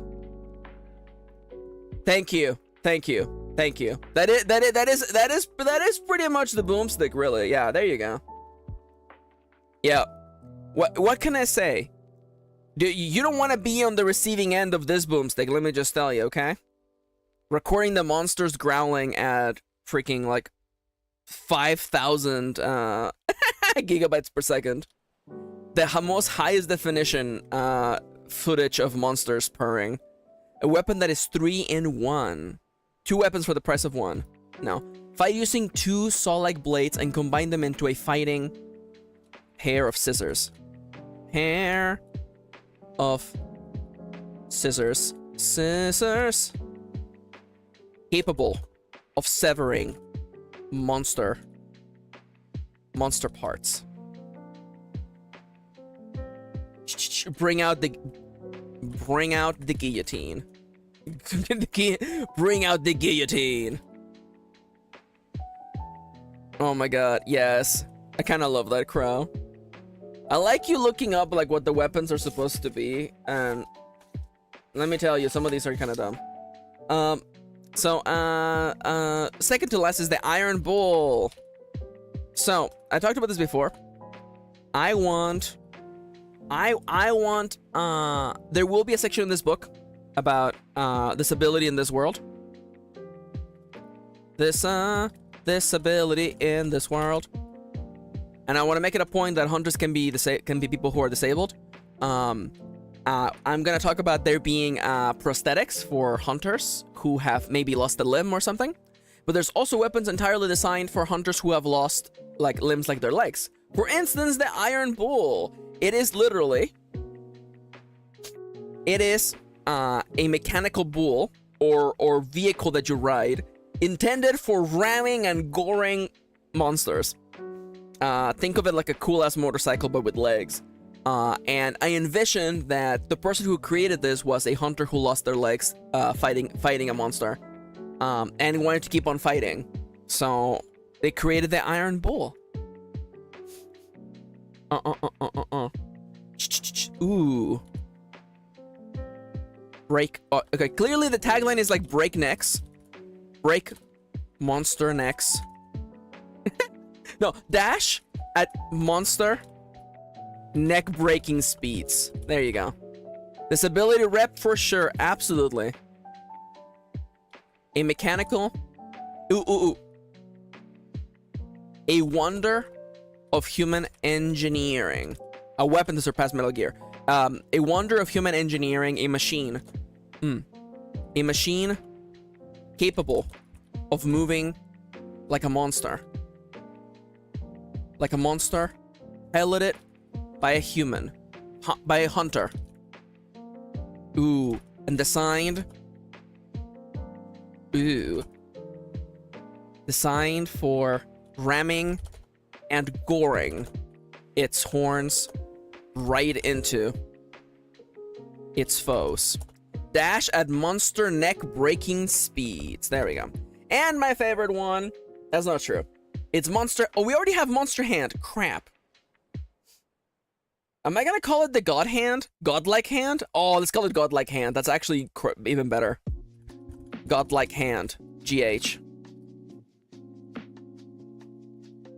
So. Thank you, Kitty. Oh, hi, Kendra. Welcome back. Welcome. How you doing, nerd? Oh my god. Yo. This stream #1 twonk has logged on. Kendra, by the way, you missed this, but on Friday you evolved from a twink to a twonk. Yo, I love that crow. That's awesome. So the godlike hand, by the way, is I did for how? Kendra, you evolved. Maxie, did you see the art I posted in the secret Discord, by the way? Oh my god. I think I saw it for 2 seconds, but I alt-tabbed. It's so cute! Oh my god, it's so cute! Oh my god, Kendra's such a little twonk. I love Kendra.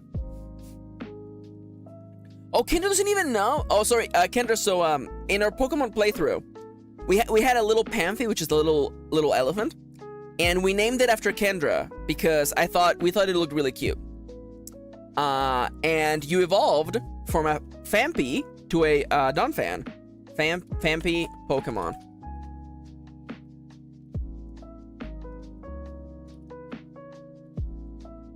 Kendra, you evolved. Kendra, now this is a terrible image.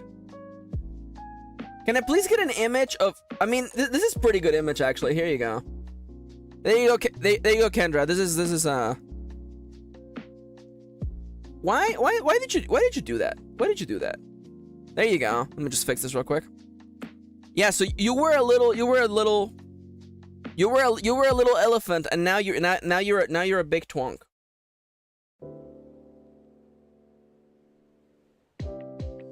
Why would someone draw it with? Why would people do this? People are fucking dumb. Sorry, I saw a really bad piece of fan art. Anyways, yeah. Here's like more correct. By the way, here you go. You were this baby boy, and now you're this big man. Kendra, you're a big boy.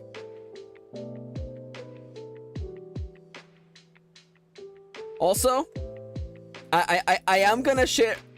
I kind of want to share the image that I found. God, it's so bad. I'm gonna send it to Kitty, by the way, just so Kitty like has the reaction. By the way, great. This image is gonna be in my download folder. I kind of hate that. Kitty, by the way. Oh, you know what? I'm gonna put it. I'll put it on the secret chat. Me trying to find a cute picture of Phampi into Donphan to show Kendra, and then I see this shit. And then I see this fucking shit.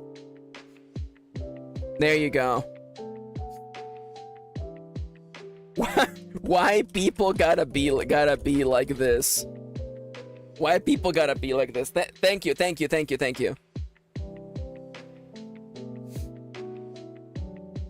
What? That wasn't what I expected that was gonna go. Yeah, me neither. That's why I got completely combo broken. I'm not gonna show it on stream.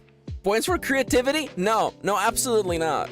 No points today. Go to jail. Go to jail. Absolutely go to jail. Hey, are you ever so thirsty you want to just put boobs on a tiny little elephant, by the way? You know, Your Honor, you can just draw boobs. You know, Your Honor, I would like the defendant to know that they can just draw boobs, Your Honor. They don't have to go through this song and dance routine.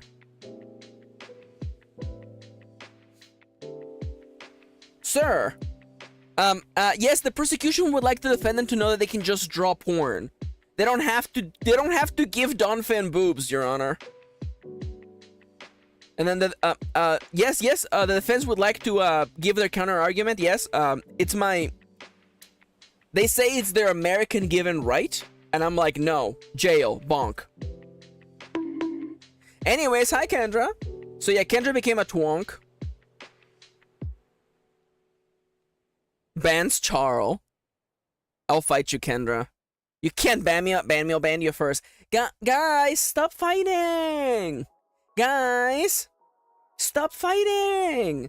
We're gonna hang out in like less than a month. Oh my god. It's a little bit over a month. Guys, we're gonna go on a road trip in a little bit of a month. Let's go! Oh my god, I'm gonna get to hug Kendra and Charlie in real life. And maybe hug Winnie too, we'll see. Maybe I'll... Aw, rip. Charlie says, y'all, this salad I got for lunch fucking sucks. I'm so sorry. Yo, let's go! Oh my god, I'm gonna get to hug all my friends. And I'm gonna have to wear a mask so Kendra won't kiss me on the mouth. Not that I'm not against it, it's just, you know. I don't know. I haven't cleared it with Kitty.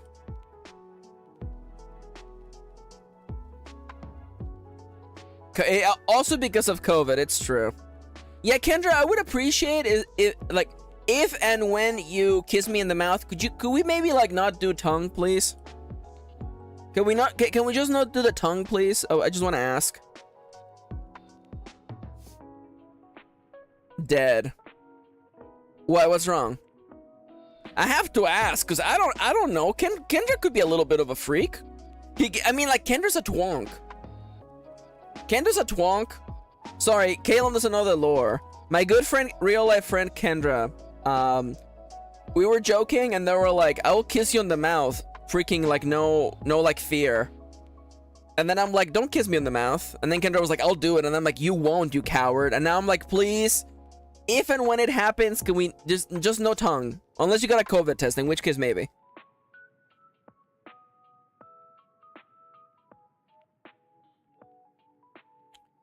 Charlie says, I warned my girlfriend Winnie about your sleepwalking, by the way, Kendra. Kendra standing in the corner just menacingly.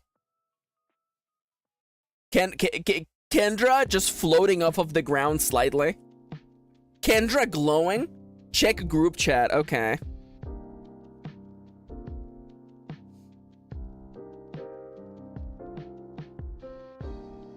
Oh my god.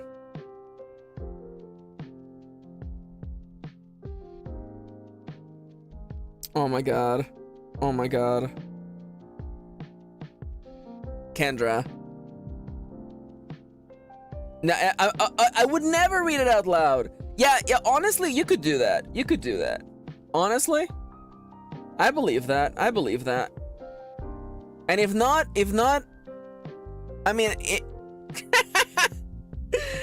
I mean, this is a 16 plus stream, okay? All I want to say, I'm just gonna put it. I'm gonna put it. You know, if it's not this, then it would at least be this. You know. Kendra just staring up, just mad, you know what? Anyway, just saying. Anyways.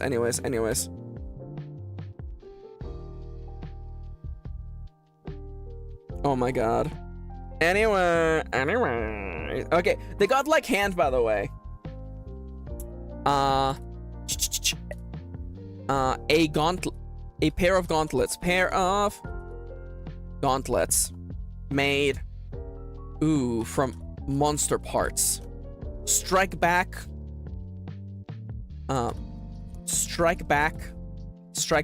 with the monster's own claws. I'm only 9. Caleb, there's no way you're 9 years old, Caleb. Get out of here.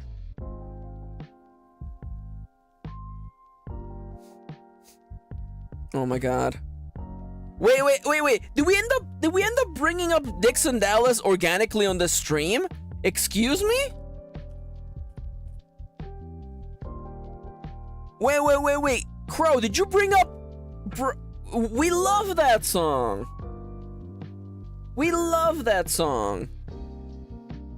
Sadly kicks Caleb into the volcano. Oh my god. Dixon Dallas icon. Oh my god.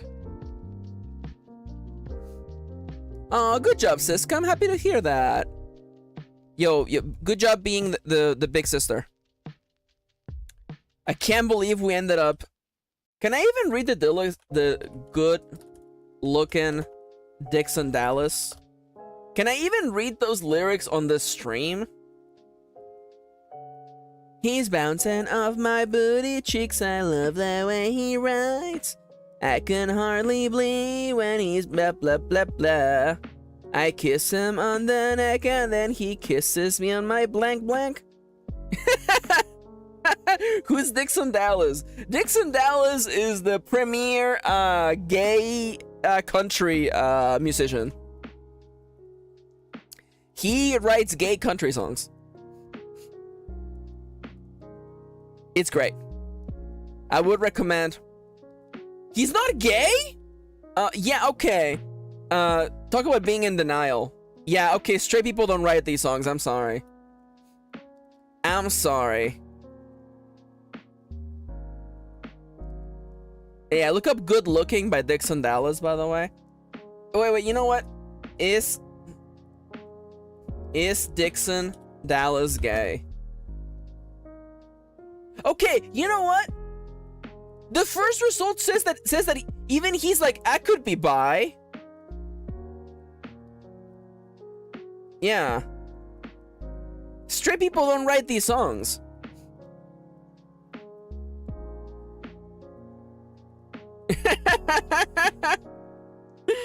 A pair of gauntlets made from monster parts. A pair of gauntlets.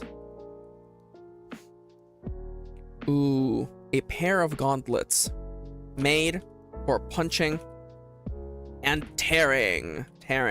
Strike back with the monster's own claws. And even claws.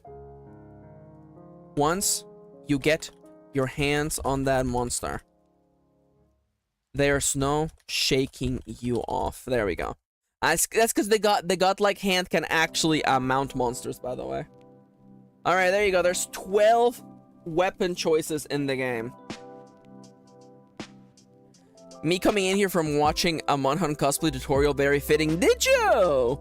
Yo, Monhunt keeps winning.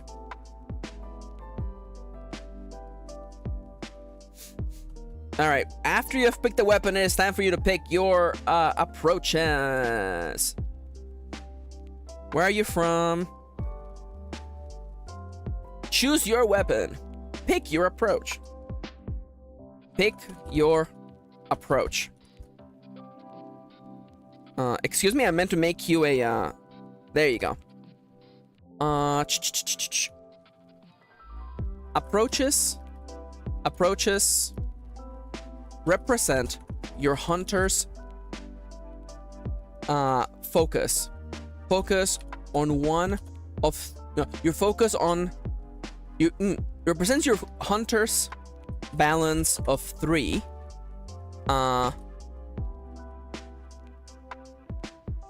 Okay, so Caleb is asking me. Oh, can you send me a Twitter meme? Okay, I'll open that on the other tab while I answer. Oh my god, I love that so much, Crow. First off, Kitty's meme. Let's go. What is this meme?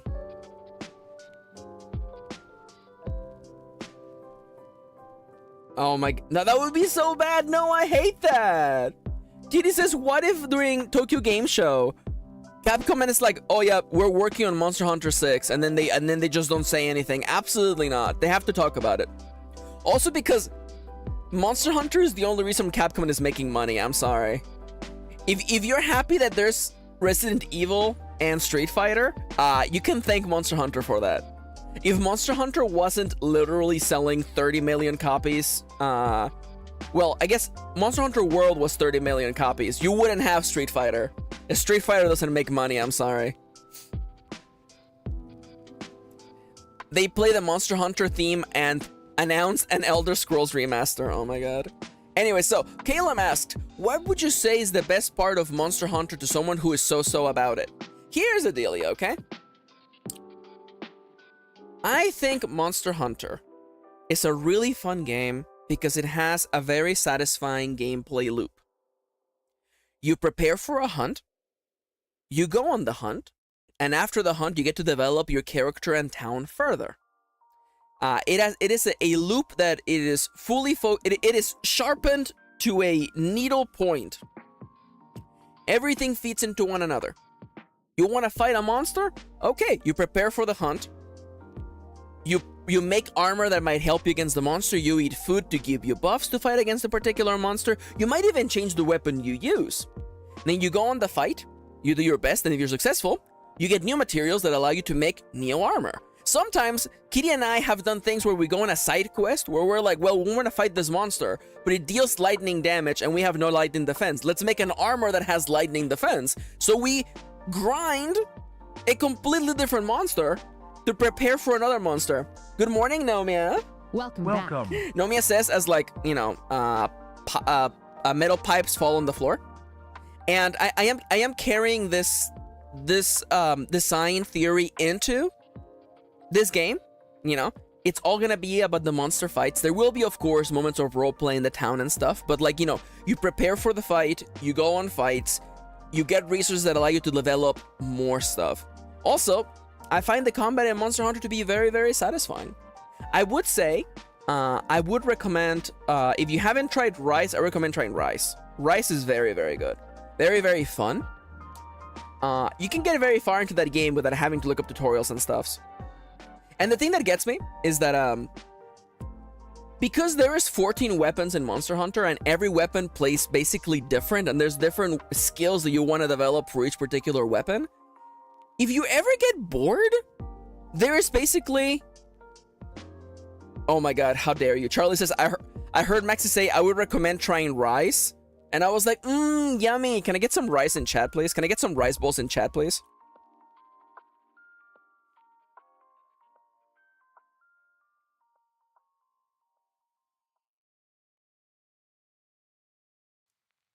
I played one with an NPC I found annoying.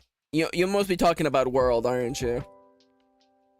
I don't know. I didn't think the handler was that bad, but nonetheless, I would recommend Rice is very good. And there's also no NPC following you around.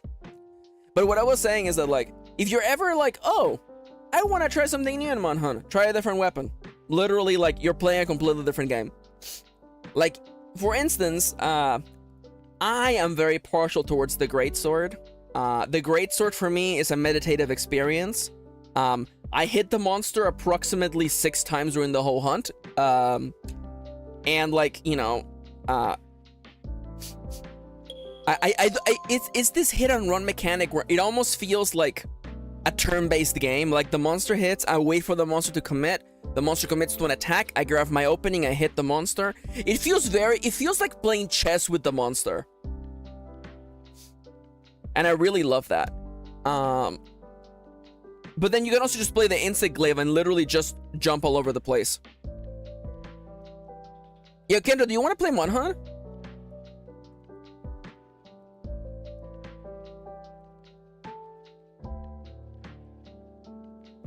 Yo, you want to play Monhunt?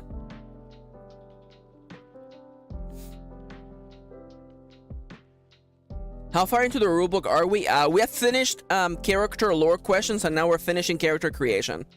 Pick your approach. Approaches represent your character's balance of 3 approaches represent your hunter's abilities.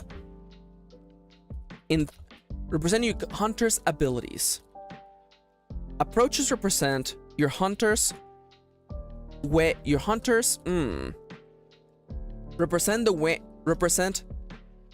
approaches are the 3 ways in which hunters accommodate. Can I get a synonym for approach? Approaches are the 3 ways in which hunters tackle problems. But no. Okay, can I get a synonym for approaching, by the way? Approach synonym. Proceed, come towards. This is my Nina Hunter way of life. How dare you? Face.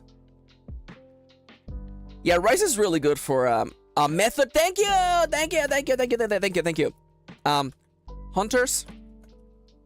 Hunters share 3 methods. 3 methods.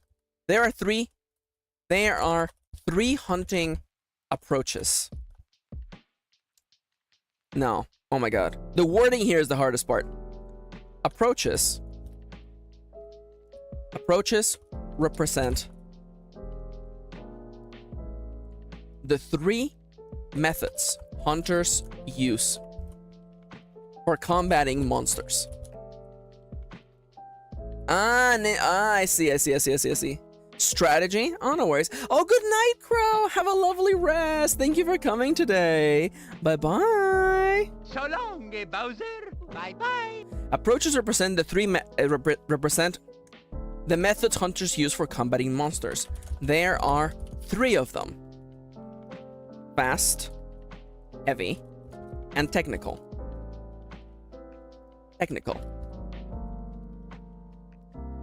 Fast, heavy, and technical. All of these methods, all of these approaches, each of these approaches has benefits and downsides. Each of these approaches has benefits unique to them.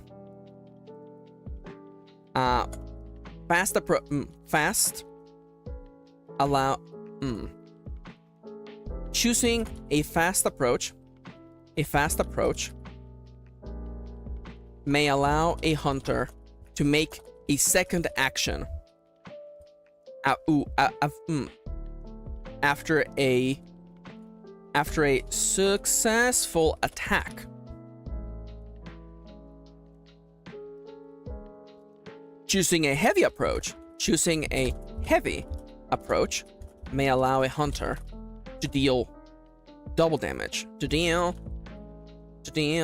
extra damage on a successful attack. Choosing a technical approach may allow a hunter to generate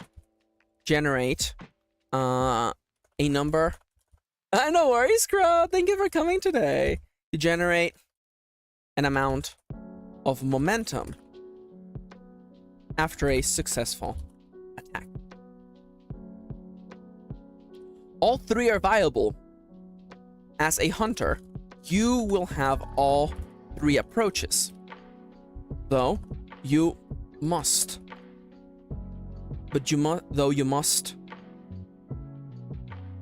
You will have all.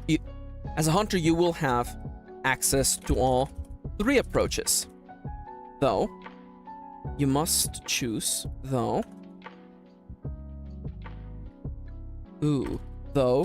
you must choose which of them you must choose.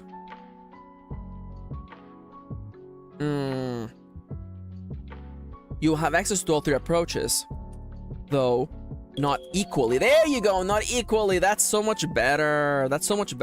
Though not equally.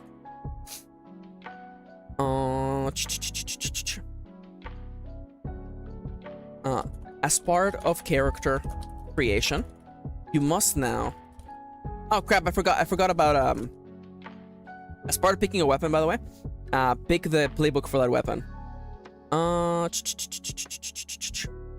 If you're having again, once you have decided which weapon to use, make sure to get the digital or print or to get the digital playbook or print it out physically. You will need it for the next step. There we go. Okay, so as part of character creation, you must now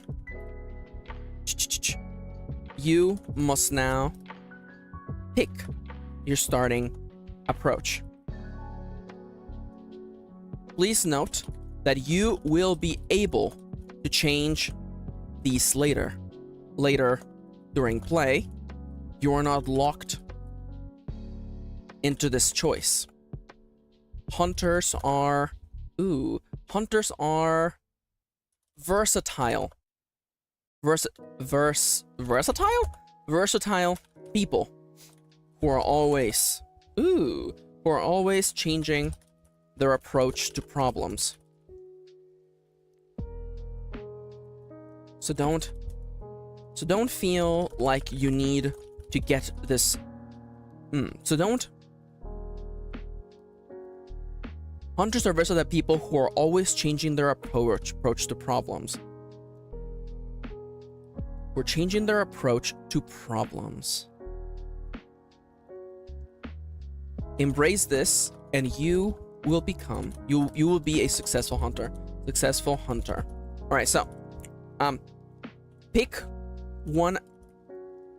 Pick your starting. Yeah. Thank you, DB. Pick your starting approach by following these steps.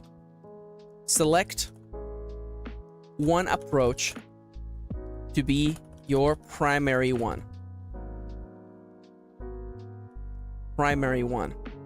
And record and write down and write down 3 inside its bubble in the weapon playbook you picked earlier. This will be your best approach, and you will get to roll 3 dice. You will get to roll 3 dice when using. This will be your best stat, and you will get to roll 3 dice when using that approach.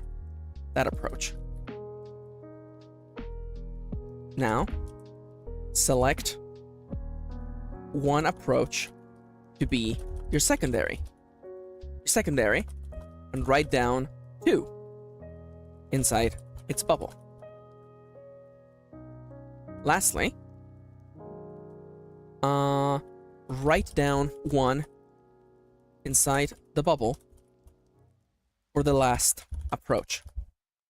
This is by no means. This is by no.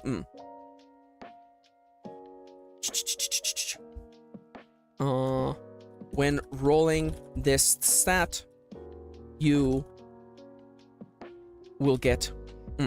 When using this stat, you will get to roll 2 dice. You will get to roll 2 dice. Lastly, write down 1 inside the bubble for the last approach. As you may expect, as you may expect, you get to roll only 1 dice when using this stat. Keep in mind that a hunter cannot be perfect. By focusing on one approach, you have ultimately left another behind. This is intended. No hunter is perfect. So when going out on a hunt, consider your weak spots and plan accordingly. Let's go with that.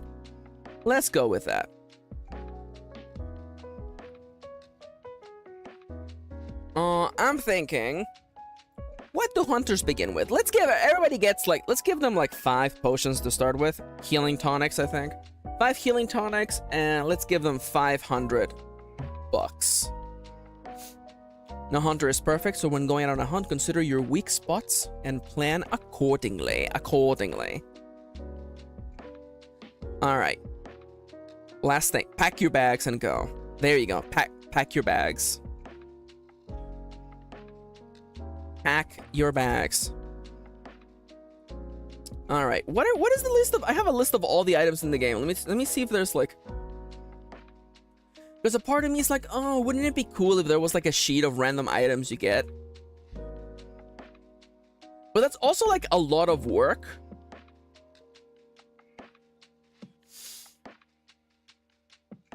That is like a lot of work, and I kind of don't want to do that. Yeah, not you. Is it you? It is you. No, it's not you. Is it you? I have so many documents for this game, by the way. How many items? There's 44 items. There is 4 items in this game. 44 items in this game. I might just give players literally just like some healing items, and there you go. You're off on your way.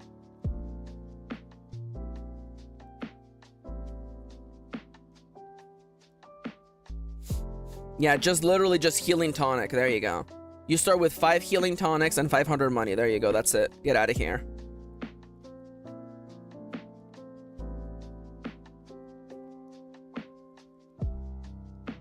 I guess they should have the portable campfire too.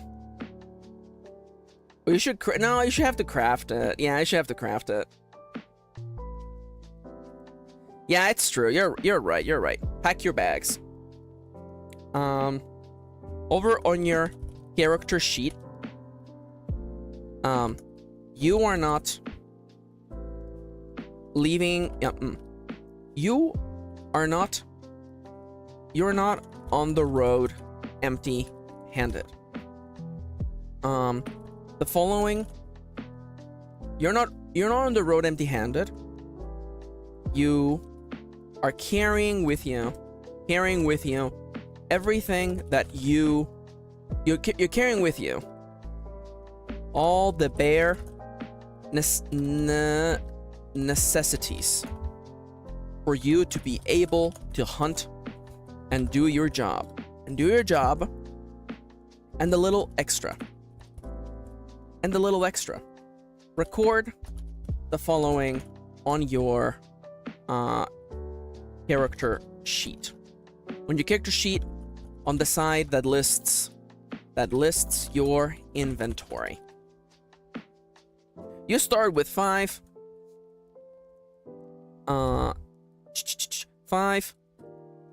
healing tonics.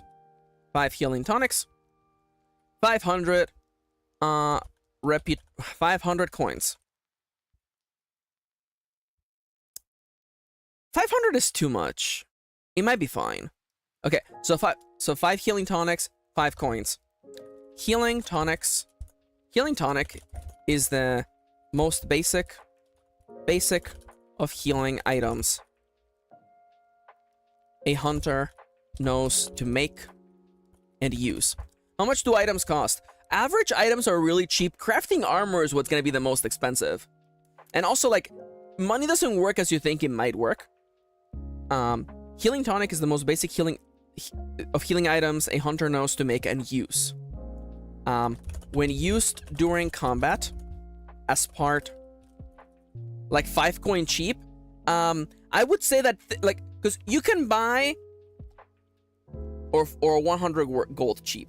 How does money work? Okay, so in the game, when you are at the shop, you're able to purchase some items that are for sale, and I would say probably for an average of like 5 gold, yeah. But crafting items might cost between 100 and more gold. I guess it should not be 500, maybe like 200, maybe? I don't know. Healing tonic is the most basic of healing items a hunter knows to make and use. When used during combat, as part of the use, during a hunt, you may use the move. Maybe 50 to 100 then, yeah, okay, I like that. I do like it making it a little bit random, actually. I like low rolling. Healing tonic is the most basic of healing items a hunter knows to make and use.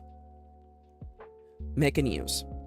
During combat, as part of the use an item move, you can spend one. Ooh, okay, so Kitty says, what if there's a range of the money you get based on your background? I like that. But I like it being random. But I don't want them bound to origins, because in that case it will make some origins better than others, and I don't like that. I would rather it be random. You can spend a healing tonic to gain 1d4 health. Yeah, 1d4 health. You gain health equal to 1d4 plus your technical approach value. 50 plus a d20 roll. I was thinking like several d12s, honestly. 5 d12, 4 d12. I'm kind of okay with 4 d12. 5 healing tonics. Okay, so if d6 is the number of d6 is the dice for humans. So let's just make it like 66. I guess it would be 36 at most, huh? That's not exactly fair either. I guess 50 plus a d20 is kind of nice, actually. That's 4 to 48 possible. Yeah, I mean, listen, I would almost start with no money because I think that's kind of fun.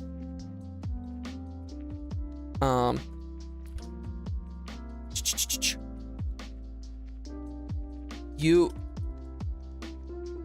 of course, with the right know-how, you can craft more of these while out on the field. To learn more about that, check out the chapter on crafting. Max loves a poverty run. It's true. I love a poverty run. I love being poor. God, I love being poor. How do I want to do this? 5 healing tonics. It's fun to go from rags to riches. It's true. So, okay, I'm gonna walk you guys through this, okay? So,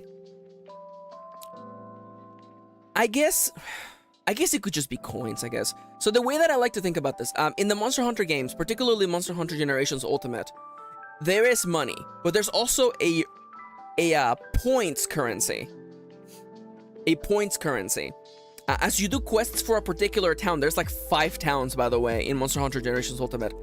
As you do quests for that town, you gain points with that town that you can use at that town. So I was thinking of just making that literally the mechanic for this game, where you have reputation that is earned as you do tasks, and you can spend that reputation to get resources. Oh my god, DB, be careful. So a part of me likes that, because it isn't just like, oh, here's some coins. Because like in the scenario that I'm proposing, the coins are mostly just ornamental. People give you coins as proof that you have done a service for the town, but the coins themselves don't really have value. And because my issue is, like, if we make like a universal currency like Seni, like in Monster Hunter, it brings a question of like, who decides this, how much this money is worth, who's minting all this money, and why does this money have value? Because again, the only reason why money even had value to begin with is because it was precious metals. That's the problem. And I don't want to deal with the idea of like, okay, well, what if we just minted our own coins to inflate the value of, or to kill the value of a currency? I don't know. So like, I like the idea of it being like the town's currency. Just reputation. I like to just have a random number of reputation. I kind of do like that. 5 healing tonics. Healing tonic is the most basic of healing items a hunter knows to make and use. During combat, as part of the use an item move, you can spend a healing tonic to gain health equal to 1d4 plus your technical approach value. Of course, with the right know-how, you can craft more of these while out on the field. To learn more about that, check out the chapter on crafting. I guess it would make more sense for you to gain...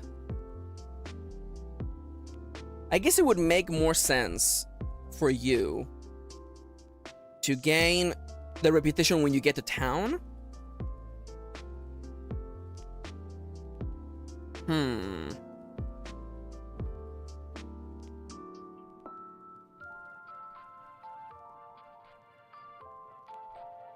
I do like the play on words of like, oh yeah, that's a very reputable person. They have a bunch of reputation.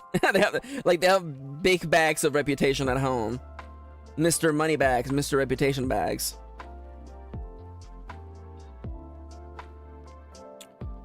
Let's go with, I mean, like, I like a range. Like, listen, if you roll 3d20 and you get $3, then, I mean, like, I feel like that's even funnier. You could already have been sent reputation for agreeing to come to town. That's actually a fair point, actually. Your starting reputation. reputation is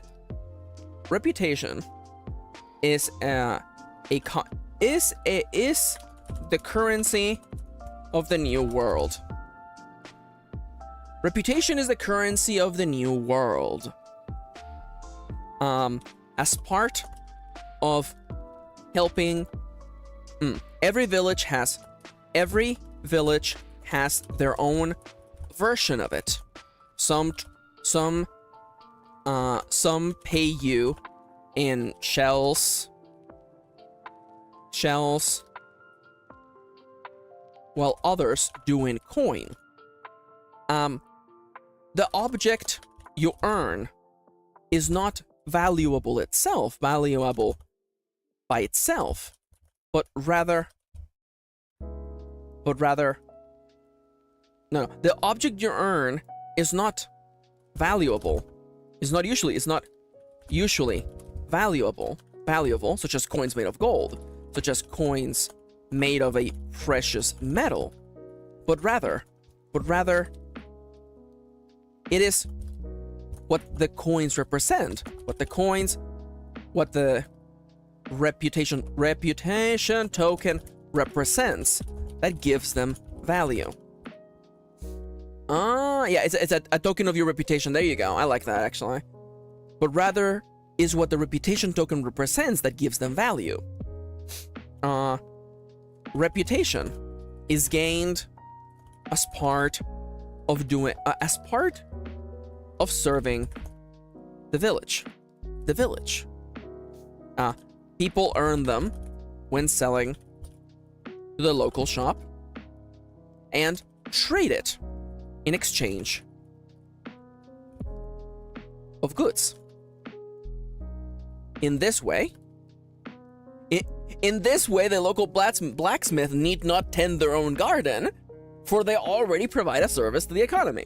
In this way, the local smith needs not keep their own garden, or they already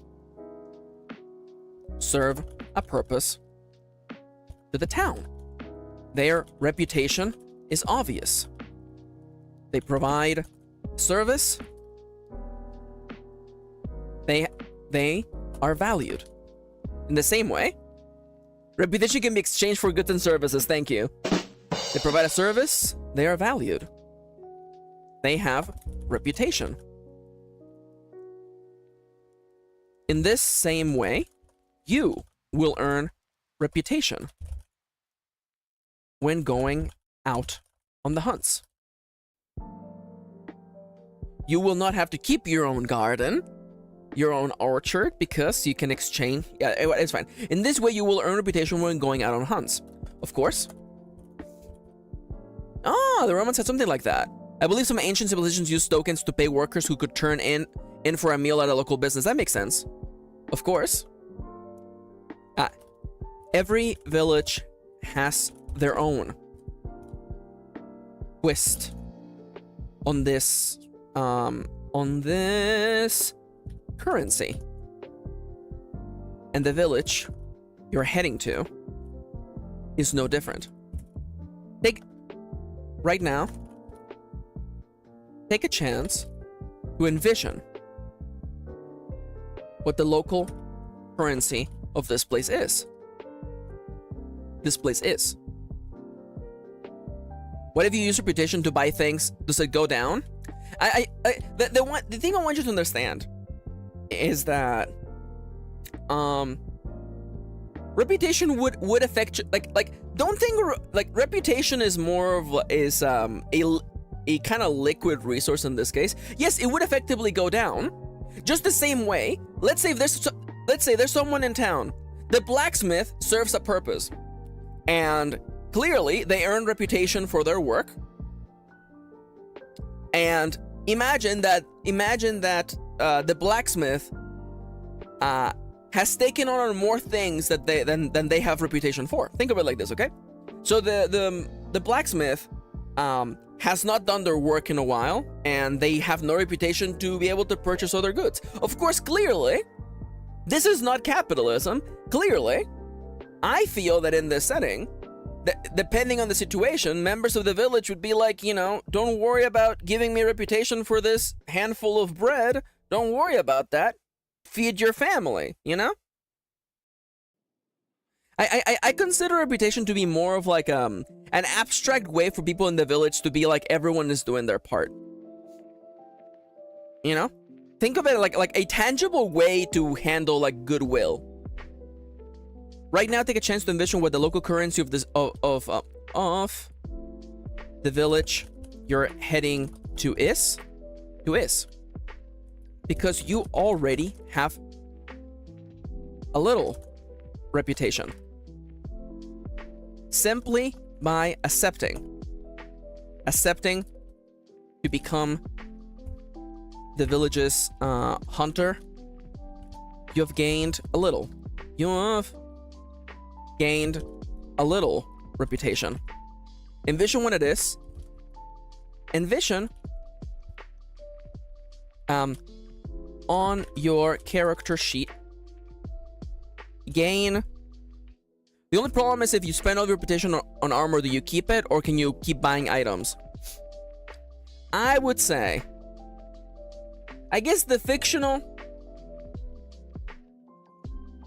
I don't have enough reputation to buy new shoes. I mean, it's the same way as if you don't have money. But I do feel like, you know, within the fiction of this world, I feel like people would be like, don't worry about it. But I do think that the fictional justification why what happens when you run out of reputation yourself is that A, you're relatively new to the town. You are untested, you're unproven. So, the village is welcoming you in because they definitely need a hunter. They appreciate you being there, but you're still unproven. You're still untested.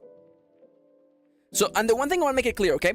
Your character does not have to pay for like the house they're staying in. They don't have to pay for like their everyday meals and stuff like that. You only pay if you eat a lavish meal, basically. No. You're asking questions that are important. Don't worry about that. Gain. Oh no. What is the number now?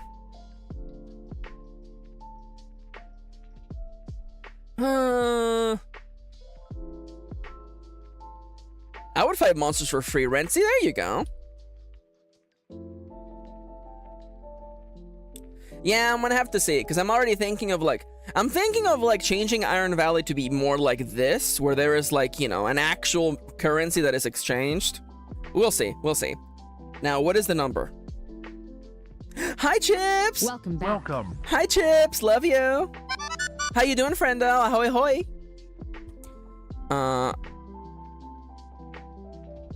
Just make it like 4d20. Screw it. Make it like 4d20. So I want the average to be like 100, right? Make the average like 50. Screw it. Make the average like 50. So if the average is 50, 5d20 will get us there. Gain 5d20. 5d20. Maybe 3d20? 5d20 reputation. And record it on your character sheet. I'm in the big sleep, but I got dishes done today. Hell yeah. Had a big day out yesterday and I'm still washed. Wah. No, I'm still bushed. Wah. Yeah, same. I had a big day on Saturday and we spent all Sunday just napping and I'm still tired. Local hunter ruins a reputation by stimulating the economy. More news at 11. Thank you, Kitty. It's true though.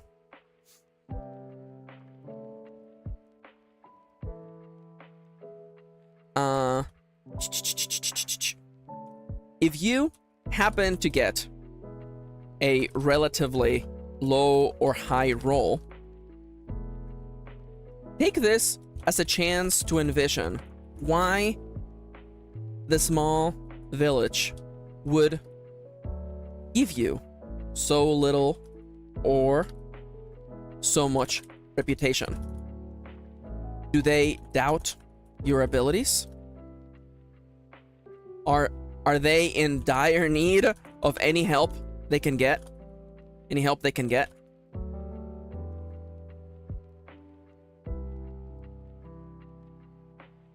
Or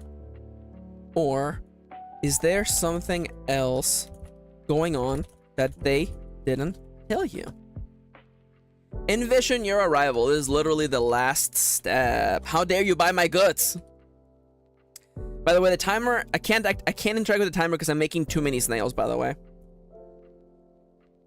Envision your arrival.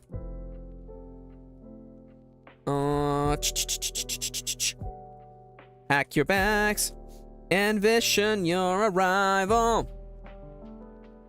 Your hunter has been traveling for quite a while. Fending off monsters. And the climate along the way. But you are almost there. Kitty, to answer your text, of course you can. But you're almost there. Envision your hunter. Envision your hunter seeing the village in the distance. In the distance for the first time. What does this place look like? Now that you are chia. Envision your hunter seeing the village in the distance for the first time.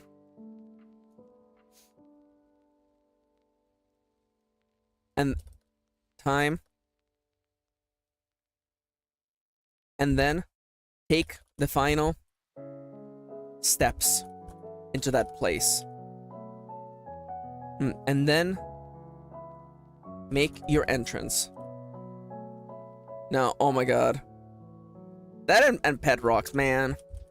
Envision your hunter seeing the village in the distance for the first time. 764,000 Ps. Dude, we're at 86k. I want to see if the game crashes when I have too many, Elven Village with Brooklyn accents. There you go. I mean, it's not the worst thing I've ever heard.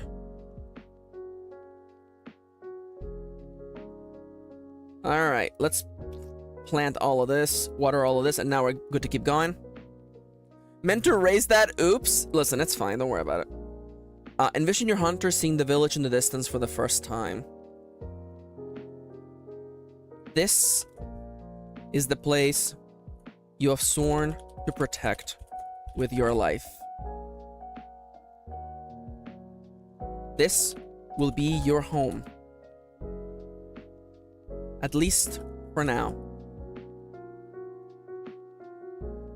Envision your character stepping foot into the village. Envision, the layout. Envision the shape of the buildings. What are they made of? What are they made of? Straw and mud, stone, wood, maybe even brick.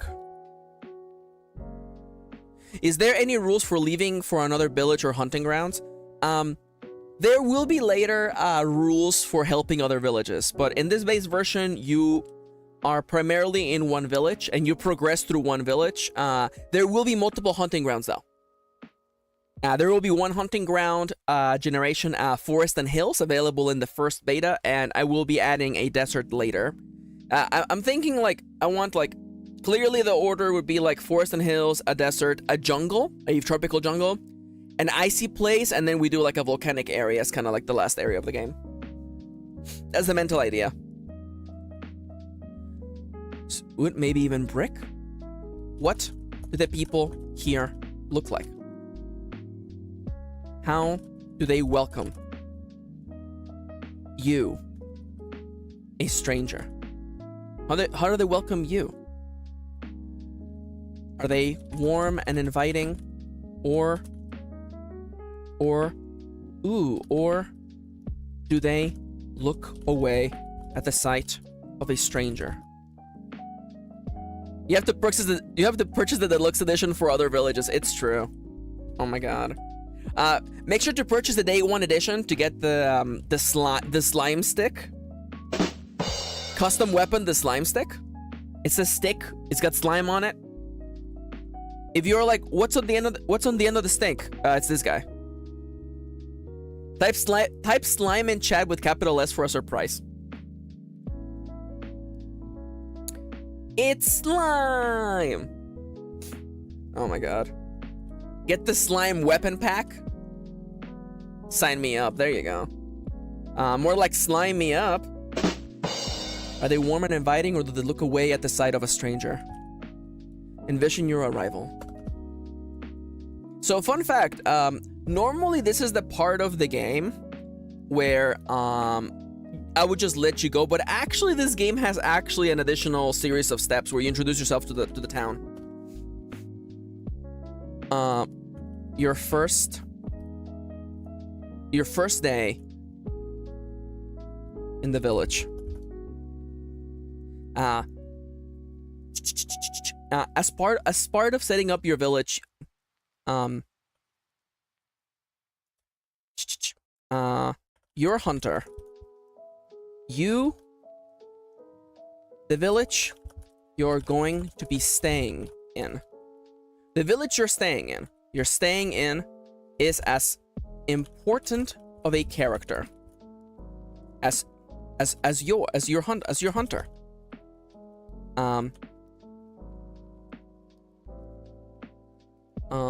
Once after taking a moment,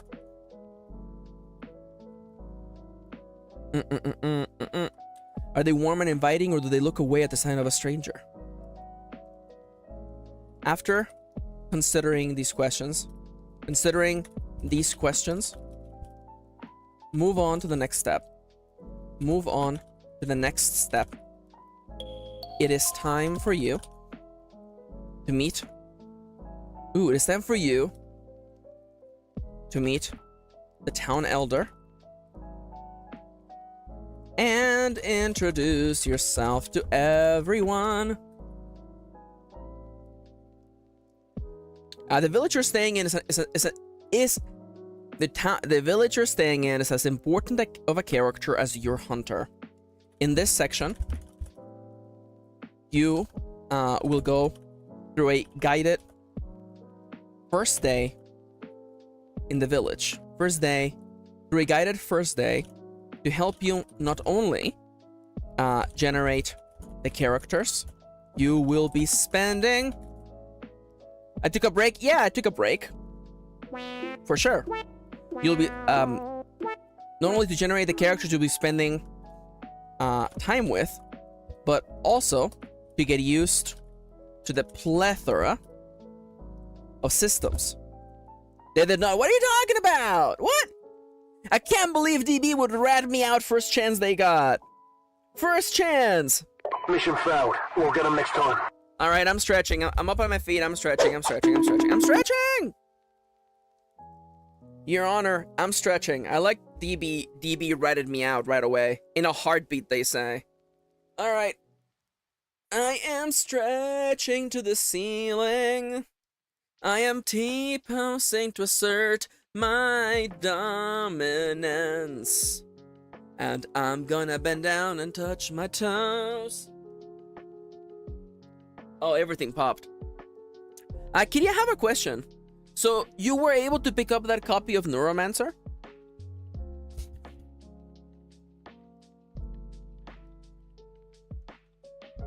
Were you able to get it this morning? Are you gonna... Yeah, let's go! Kitty found me a copy of William Gibson's Neuromancer. I was looking for it.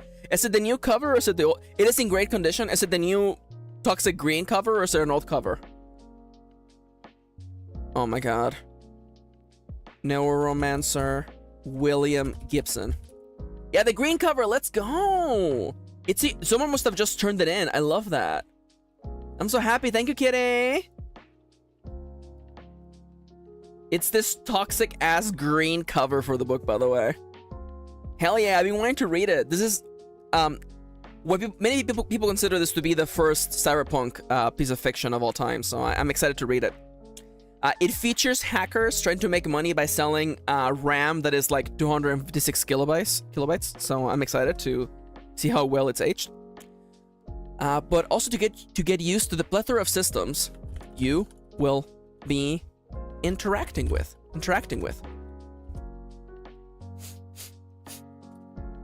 Meet the Elder. Meet the Elder. Throughout this section, throughout this section, you will be asked to envision what you see. That's eye hurting. It's beautiful. I love it. Meet the Elder. Step 1. Meet the Elder. Your first it is strongly recommended that you follow these steps for your first oh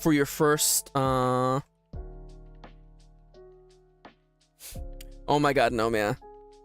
You're coming home with me. It's not just so fast. I was worried someone would give me side eye. Oh my god. Nomi says I'll game master for peak accuracy. Oh my god. We should do role playing. Can we just make a date? Once upon a time, Max and I and the gays tried to do a cyberpunk campaign. That was like, let's just make it a date. Let's just be like, this day, every 2 weeks or every week, we just sit down and do role playing. Let's just make it a date. Kitty, are you in? Kitty's always in. It is strongly recommended that you follow these steps for your first campaign. For your first delve into the world of Monster Blade. It is strongly recommended that you follow these steps for your first delve into the world of Monster Blade.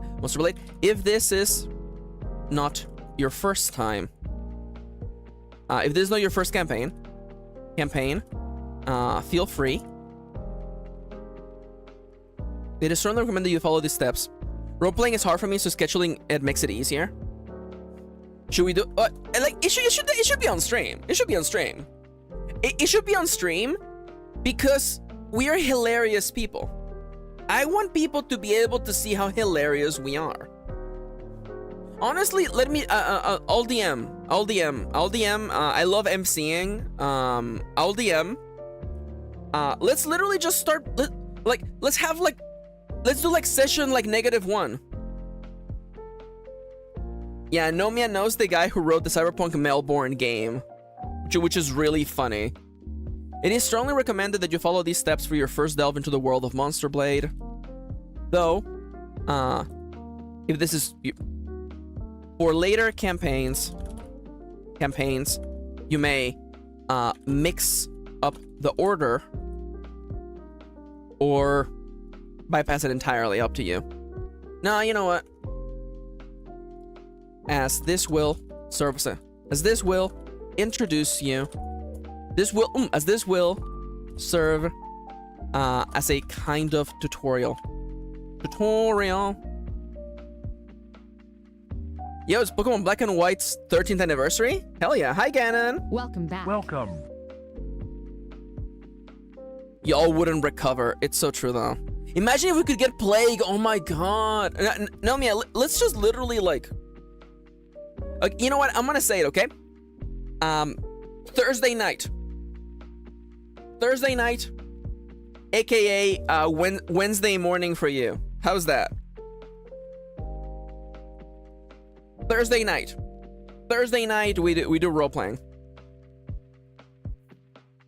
and it can start at like, but then I couldn't be there. Well, we do it in the evenings. What do you think, Kitty? Like, we can warm up and then we start when you come home? Or would you rather be there the whole day? Because, I mean, you want to do Saturdays then? Would you rather do Saturdays, Kitty? I love that we're already... Welcome to the greatest struggle of trying to figure out a gaming session, by the way. It's like, that is literally the biggest problem. I've come to the point in my life where I'm like legitimately, if I could find a group of people to play role-playing games with, Kitty can bounce in when they come home. That is fair. Nomi is getting the contact info for the guy. Oh my god. As this will serve as a kind of tutorial. Oh my god, Nomi. It is strongly recommended that you follow these steps for your first delve into the world of Monster Blade, as this will serve as a kind of tutorial. As this will serve as a tutorial. Tutorial as well. No worries, Charlie. Have a lovely rest of your day. Get a nappy, friend. I love you. Get a nappy, baby. Love you. So long, Bowser. So long, Bowser. Love ya. It's a tutorial as well.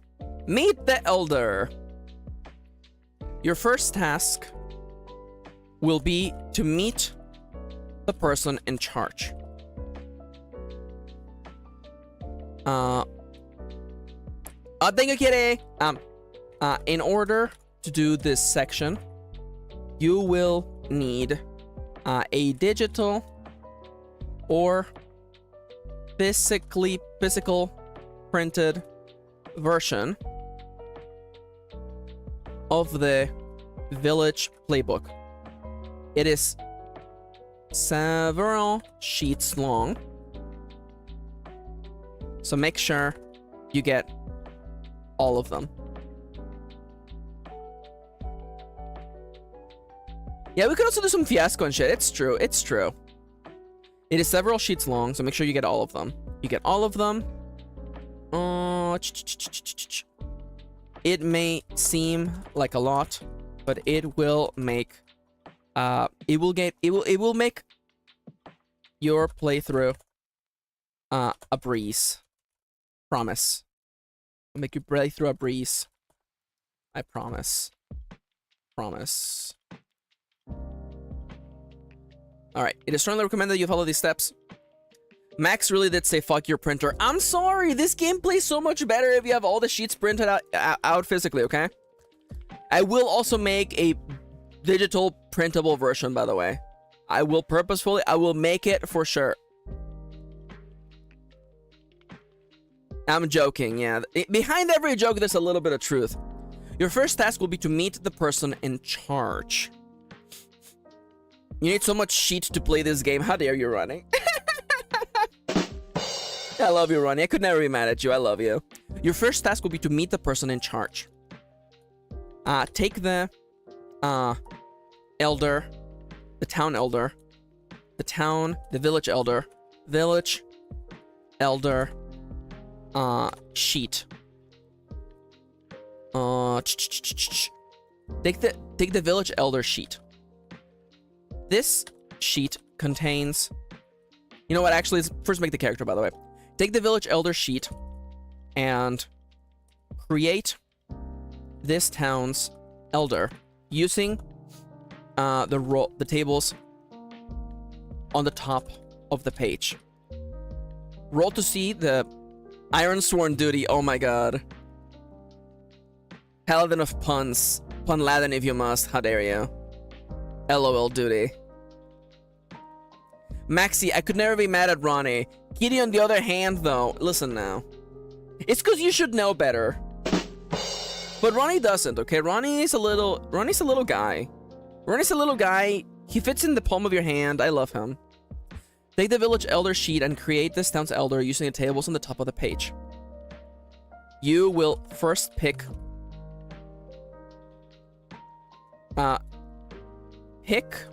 or roll the elder's archetype, which gives you a general idea of what kind of leader and person they are.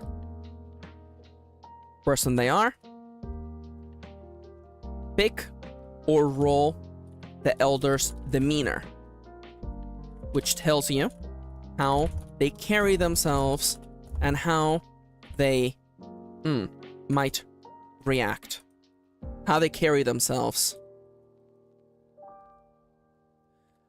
And a glimpse into their personality.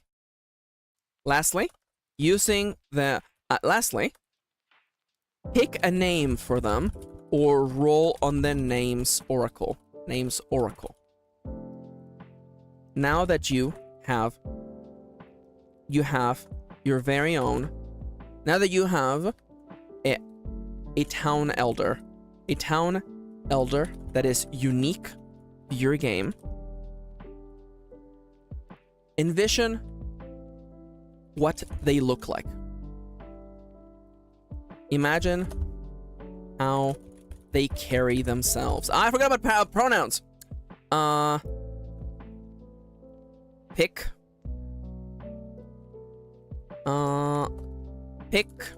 or roll the elder's pronouns. Lastly, pick a name for them or roll on the names oracle. Now that you have a town elder that is unique to your game, envision what they look like. Imagine how they carry themselves. Now, once you have a mental image of them, now envision your hunter introducing themselves to the town elder. If you are ever unsure as to how characters carry themselves or need inspiration, consider using the oracles in this book or the move Ask the Oracle. The Oracle. Using these tools and your imagination, envision the very first moment that your hunter and the elder meet. The elder is the person in charge of all the goings and dealings and goings in this village. Though they are no tyrant, they are a leader chosen by the people, and the bearer of the heaviest burden. The elder would be the person throughout play. The elder. Nope. It's all. I almost gotta go. Okay. Explain what the elder does, please. There you go. Okay. By the way, y'all, it's almost time for me to get out of here. So that reminds me, there's something I haven't done today all day, and I want to take a second to remind you of something very, very, very, very important. It's really important. It's the ad read. Hello. It's time for the ad read. Hello. This stream is supported by viewers just like you. Coffee.com/mkirin is the #1 place to support me. I recently have had to take on incredible financial troubles, so please consider supporting me on coffee.com/mkirin. Every support is very much appreciated. Of course, you can also become a supporter and get a little something by becoming a YouTube member. Click on the join button on YouTube, and you'll get a cool little badge and emotes like the ones that Nomia showed off on the stream a moment ago. Thank you. And also, I have books. My website, mkirinauthor.com, has the list of all my books, and all my role-playing games are free to play, as will Monster Blade be when it comes out. So keep an eye out for things, try my games, and if you like them, I don't know, give me a book. And of course, the stream is dropping to a close, so please don't forget to leave a like and subscribe. Thank you so much for joining us today. We got so much done. So thank you so much for coming to the ad read, and it's time for us to wrap up the show for today. Beep boo. All right. How many words are we at right now? We have jumped. How much do we write today? Let me count the stuff that I also wrote earlier. gonna go all the way up to like what, like here?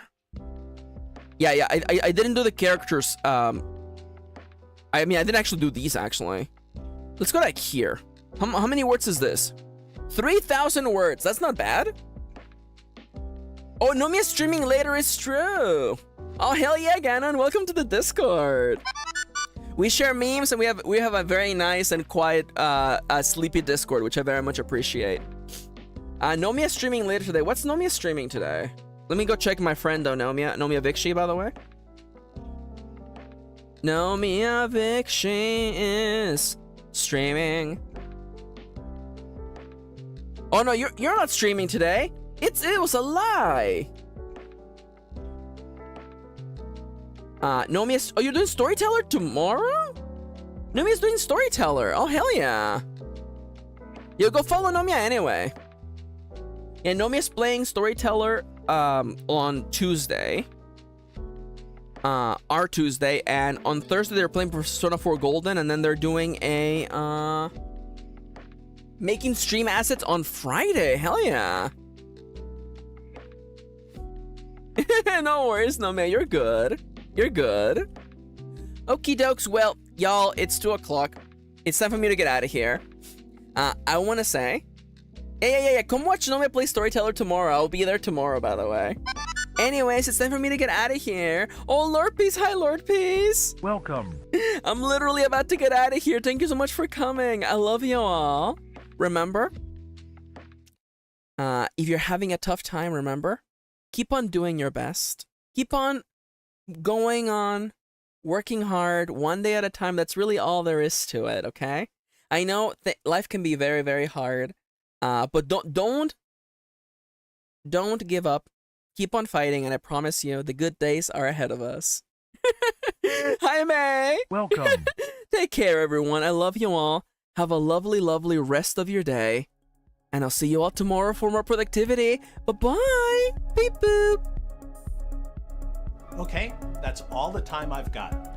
I gotta get back to playing Animal Crossing New Leaf on my Nintendo 3DS.